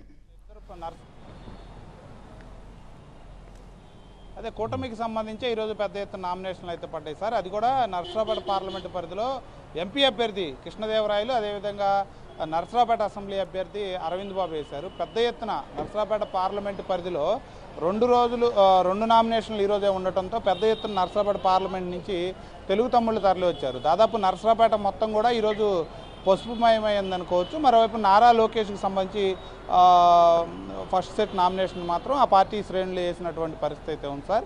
మొత్తం పల్నాడు అయితే మొత్తం పసుపు మయమైపోయింది. పెద్ద ఎత్తున వారు ఇప్పటికే నామినేషన్తోనే మేము గెలిచిపోయాం, రాష్ట్రంలో వైసీపీ ప్రభుత్వం మీద తీవ్ర వ్యతిరేకత ఉంది, ఈ నామినేషన్లు చూస్తే అర్థమవుతుంది ప్రజల్లో ఎంత వ్యతిరేకత ఉందో, ఎంత స్వేచ్ఛగా బయటకు వచ్చి ఈరోజు ప్రజలు స్పందిస్తున్నారో, ప్రభుత్వం మీద తిరగబడుతున్నారో లేదంటే ప్రభుత్వ వ్యతిరేక విధానాల మీద మాట్లాడుతున్నారో అర్థమవుతుంది. ఇక నామినేషన్ల ప్రక్రియ స్టార్ట్ కాగానే నోటిఫికేషన్ రావడంతో కొంత ఊపిరి పీల్చుకున్నారు. ఇక నామినేషన్లు పడిన తర్వాత మరింత ఉత్సాహంగా ఉన్నారంటున్నారు. కృష్ణదేవరాయలు అయితే ఇక్కడ చెప్పొచ్చు సార్, కృష్ణదేవరాయలు వైసీపీ నుంచి టీడీపీలోకి వచ్చినప్పటికి కూడా ఎక్కడా గ్యాప్ అనేది కనపడలేదు. ఆయన టీడీపీలోకి వచ్చిన తర్వాత టీడీపీ శ్రేణులందరూ కూడా పార్లమెంటు పరిధిలో అందరూ టీడీపీ శ్రేణులందరూ కూడా ఆయన ఓన్ చేసుకున్నారు. మా సొంత నాయకుడు, మా సొంత లీడర్ అన్నట్టు వాళ్ళు ఓన్ చేసుకున్నారు. కొంత గ్యాప్ ఉంటుంది ఆ పార్టీ నుంచి ఈ పార్టీలోకి వచ్చినప్పుడు, చిన్న చిన్న డిస్టర్బెన్స్లు ఉంటాయి. కానీ అక్కడ 7 పార్లమెంట్ల పరిధిలో అసెంబ్లీ అభ్యర్థులు కానీ క్యాడర్ కానీ ఎవరితో కూడా చిన్న గ్యాప్ లేకుండా అతనైతే దూసుకుపోతున్న పరిస్థితి అయితే ఉంది సార్. అరవింద్ బాబు అంటే మొదటిసారి ఓడిపోయాడు కాబట్టి 2019లో మరొకసారి ఆయనే బరిలో దిగుతున్నాడు. పెద్ద ఎత్తున నర్సరావుపేట పరిధిలో మొదటిసారి చరిత్రలోనే దాదాపు 4 పర్యాయాల నుంచి నర్సరావుపేట అసెంబ్లీ టికెట్ను ఒకప్పుడు కాంగ్రెస్ తర్వాత వైసీపీ కొట్టడం జరుగుతుంది. అయితే మొదటిసారి ఈసారి మాత్రం కొంత ట్రెండ్ మారుతున్నట్టు కనిపిస్తుంది సార్. పెద్ద ఎత్తున చేరికలు అయితే నర్సరావుపేట టీడీపీలో చేరికలు పెద్ద ఎత్తున ఉంటున్నాయి. డాక్టర్లు ఇక్కడ ఒక విషయం ముఖ్యమైనది సార్, డాక్టర్లు అయితే ఒక 30 మంది డాక్టర్లు అరవింద్ బాబుకి గెలిపించాలని డాక్టర్లు తిరుగుతున్నారు. ప్రజలు మాత్రం ఇటువైపు చేరికలు ఉంటున్నాయి. అంటే ఏదైతే జగన్మోహన్ రెడ్డి చెప్పినట్టు అధిక ఆదాయ వర్గాలు పేద వర్గాలు అన్నట్టు ఇక్కడ రివర్స్లో ఉంది సార్. డాక్టర్లు డబ్బున్న వాళ్ళంతానేమో గోపిరెడ్డి కోసం తిరుగుతున్నారు, ప్రజలు పేద ప్రజలంతానేమో అరవింద్ బాబు కోసం తిరుగుతున్నారు. Super, right. నెక్స్ట్ అండి, బెయిల్ కోసం కేజ్రీవాల్ కొత్త ప్లాన్ కాదు, దీని మీద ఎలా ఉంటారా? ఇంకా ఉంది దీంట్లో. అట్లా గాంధీ ఉన్నాడా? సరే, మురళి ఉన్నట్లున్నాడు. 23వ తేదీన పవన్ కళ్యాణ్ గారు నామినేషన్ వేయబోతున్నారు పిఠాపురంలో. 23వ తారీఖు ఆయన వెళ్ళి పాల్గొనబోతున్నాడు. ఆ రోజు పిఠాపురంలో నామినేషన్ దాఖలు చేసి ఆ రోజు సాయంత్రం ఉప్పాడలో బహిరంగ సభ నిర్వహిస్తారని ఇప్పుడే వారి కార్యాలయం నుంచి హరిప్రసాద్ గారు సమాచారం అందజేశారు. మరి 23 పిఠాపురం ఉండబోతుంది నామినేషను. తర్వాత ఈవినింగ్ ఉప్పాడలో మీటింగ్ జరగబోతుంది. ఏంటి మురళి, ఏమన్నా అప్డేట్స్ ఏంటి? రేపు చంద్రబాబు నాయుడు గారు సతీమణి కుప్పంలో వేయబోతున్నట్లున్నారు భువనేశ్వర్ గారు. 23 పవన్ కళ్యాణ్ గారు వేయబోతున్నారు. ఆల్రెడీ లోకేష్ గారు వేశారు. జగన్మోహన్ రెడ్డి గారు మరి ఎప్పుడు వేయబోతున్నారు? మరి అది కూడా ఒకటి, ఆయనే వెళ్ళి వేస్తారా లేకపోతే భారతి గారు వెళ్ళేస్తారా? మొత్తానికి ఇప్పుడున్న ఈ స్పైసీ టైంలో అక్కడ హాట్గా ఉండిద్ది కాబట్టి. Murali sir, good evening sir. Good evening. ఏంటి 23న నామినేషను పిఠాపురంలో ఏంటి భారీ ర్యాలీనా లేకపోతే ఏంటి? అవును సార్, జనసేన అధ్యక్షుడు పవన్ కళ్యాణ్ అంటే ఇంకా పవన్ కళ్యాణ్ పిఠాపురం వస్తున్నారంటే ఇంకా ర్యాలీ అనేది కాదు, అది ఒక సందడి, ఒక పండుగ వాతావరణం, ఒక తీర్థం కింద తయారవుతుంది సార్. సో అందులో మొట్టమొదటిసారిగా పిఠాపురం నియోజకవర్గంలో పవన్ కళ్యాణ్ నామినేషన్ దాఖలు చేస్తున్నారని కనుక పిఠాపురం ఓటర్లకు కానీ లేకపోతే చుట్టుపక్కల ప్రాంతాల్లో ఉన్నటువంటి పవన్ అభిమానులు కానీ జనసేన అభిమానులు కానీ తండోపతండాలుగా తరలిచ్చే అవకాశం ఉందండి. అయితే ఎన్నికల కమిషన్కి సంబంధించిన నిబంధనలు అనుగుణంగానే నామినేషన్ పత్రాలు దాఖలు చేయవలసింది కనుక 23వ తారీఖున ఏదైతే పిఠాపురం ఆ రెవెన్యూ అది రిటర్నింగ్ అధికారి కార్యాలయంలో పవన్ కళ్యాణ్తో పాటు మరొక ముగ్గురిని మాత్రమే లోనకు అనుమతిస్తారు సార్. అయితే బయట ఎంతమంది అయినా భారీ ర్యాలీగా అయితే వెళ్ళొచ్చండి, మోటార్ సైకిల్స్ కార్లు యాక్సెప్ట్ చేయరు కానీ పాదయాత్ర ద్వారా ఎంతమంది అయినా వెళ్ళొచ్చు. అయితే పవన్ కళ్యాణ్ ఆ రోజు ఏదైతే తన గృహప్రవేశం చేసిన ఇంటి నుంచి బయటకు వచ్చి శ్రీపాద వల్లభ క్షేత్రంలో పూజా కార్యక్రమాలు పూర్తి చేసిన తర్వాత నామినేషన్ పత్రాలు తీసుకెళ్లి రిటర్నింగ్ అధికారికి సమర్పించనున్నారు సార్. అతనితో పాటు మరొక ముగ్గురికి అనుమతిస్తారు కనుక ఆ ముగ్గురు ఎవరనేది ఇంకా అధికారికంగా ఎక్కడ కూడా ఆ పార్టీ ప్రకటించలేదు సార్. అయితే ముఖ్యంగా కూడా పవన్ కళ్యాణ్ నామినేషన్ వేసే తేదీ అయితే కనుక చాలా మంచి రోజు, పౌర్ణమి గడియలు అన్ని చూసుకునే ఆ ముహూర్తం ఖరారు చేసినట్టుగా కూడా తెలుస్తుంది సార్. కొద్దిసేపటి క్రితం ఆ పార్టీ వర్గాలు ఆ పవన్ కళ్యాణ్ నామినేషన్కి సంబంధించిన అధికారిక ప్రకటన కూడా విడుదల చేశారు సార్. ఆ రోజు సాయంత్రం అక్కడ ఒక భారీ బహిరంగ సభ కూడా ఉప్పాడ అంటే చాలా ప్రసిద్ధిగాంచినటువంటి చీరలకు సంబంధించి ఒక ప్రసిద్ధిగాంచినటువంటి ఒక ప్రాంతం అండి. అక్కడ ఎక్కువ చేనేత కార్మికులు ఎక్కువగా ఉంటారు. ఆ ప్రాంతంలో ఒక భారీ బహిరంగ సభ కూడా ఏర్పాటు చేశారు. నామినేషన్ దాఖలు చేసిన తర్వాత అక్కడ భారీ బహిరంగ సభలో పాల్గొంటారు. అక్కడి నుంచి రెగ్యులర్ గా కూడా పవన్ కళ్యాణ్ రాష్ట్ర వ్యాప్తంగా కూడా ఎన్నికల ప్రచారానికి శ్రీకారం చుట్టనున్నారు సార్. ఓకే, మొత్తానికి అయితే 23 ఇప్పటికే సందడి వాతావరణం నెలకొన్నట్లుంది. ఎక్కడెక్కడి నుంచో ఐటీ ప్రొఫెషనల్స్ లేదా పవన్ కళ్యాణ్ గారి అభిమానులు పిఠాపురం పోయి పిఠాపురంలో పవన్ కళ్యాణ్ గారికి ఓటేయండి అని వాళ్ళందరూ ప్రచారం చేస్తున్నారంట. పాపం అక్కడేమన్నా ఎవరైతే ఎమ్మెల్యే గీత గారు పాపం ఆమె ఒక్కటి ప్రచారం చేస్తున్నారు.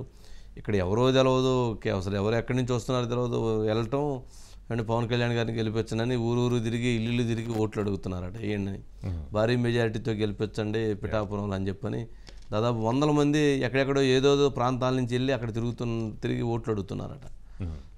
బాగా ఇది స్వచ్ఛందంగా వెళ్ళి అది ఇప్పుడు అసలు అది తెలుసుకోవడం, అసలు పిఠాపురంలో ఎట్లా ఉందని తెలుసుకోవడం కోసం ఈ కామన్ పబ్లిక్ పోయి వాళ్ళు తెలుసుకోవటం, ఈ సర్వేలో అసలు ఎంత మెజారిటీ వచ్చిందని చెప్పని వీళ్ళు ఒకవైపు వైసీపీ వాళ్ళు ఎట్లన్నా కానీ పవన్ కళ్యాణ్ గారిని ఓడించాలని చెప్పని కడప నుంచి ఒక బ్యాచ్, ఇంకో దగ్గర నుంచి ఇంకో బ్యాచ్, ఇంకో దగ్గర ఇంకో బ్యాచ్, వీళ్ళు పోయి ఆయన ఓడించమని తిరగటం.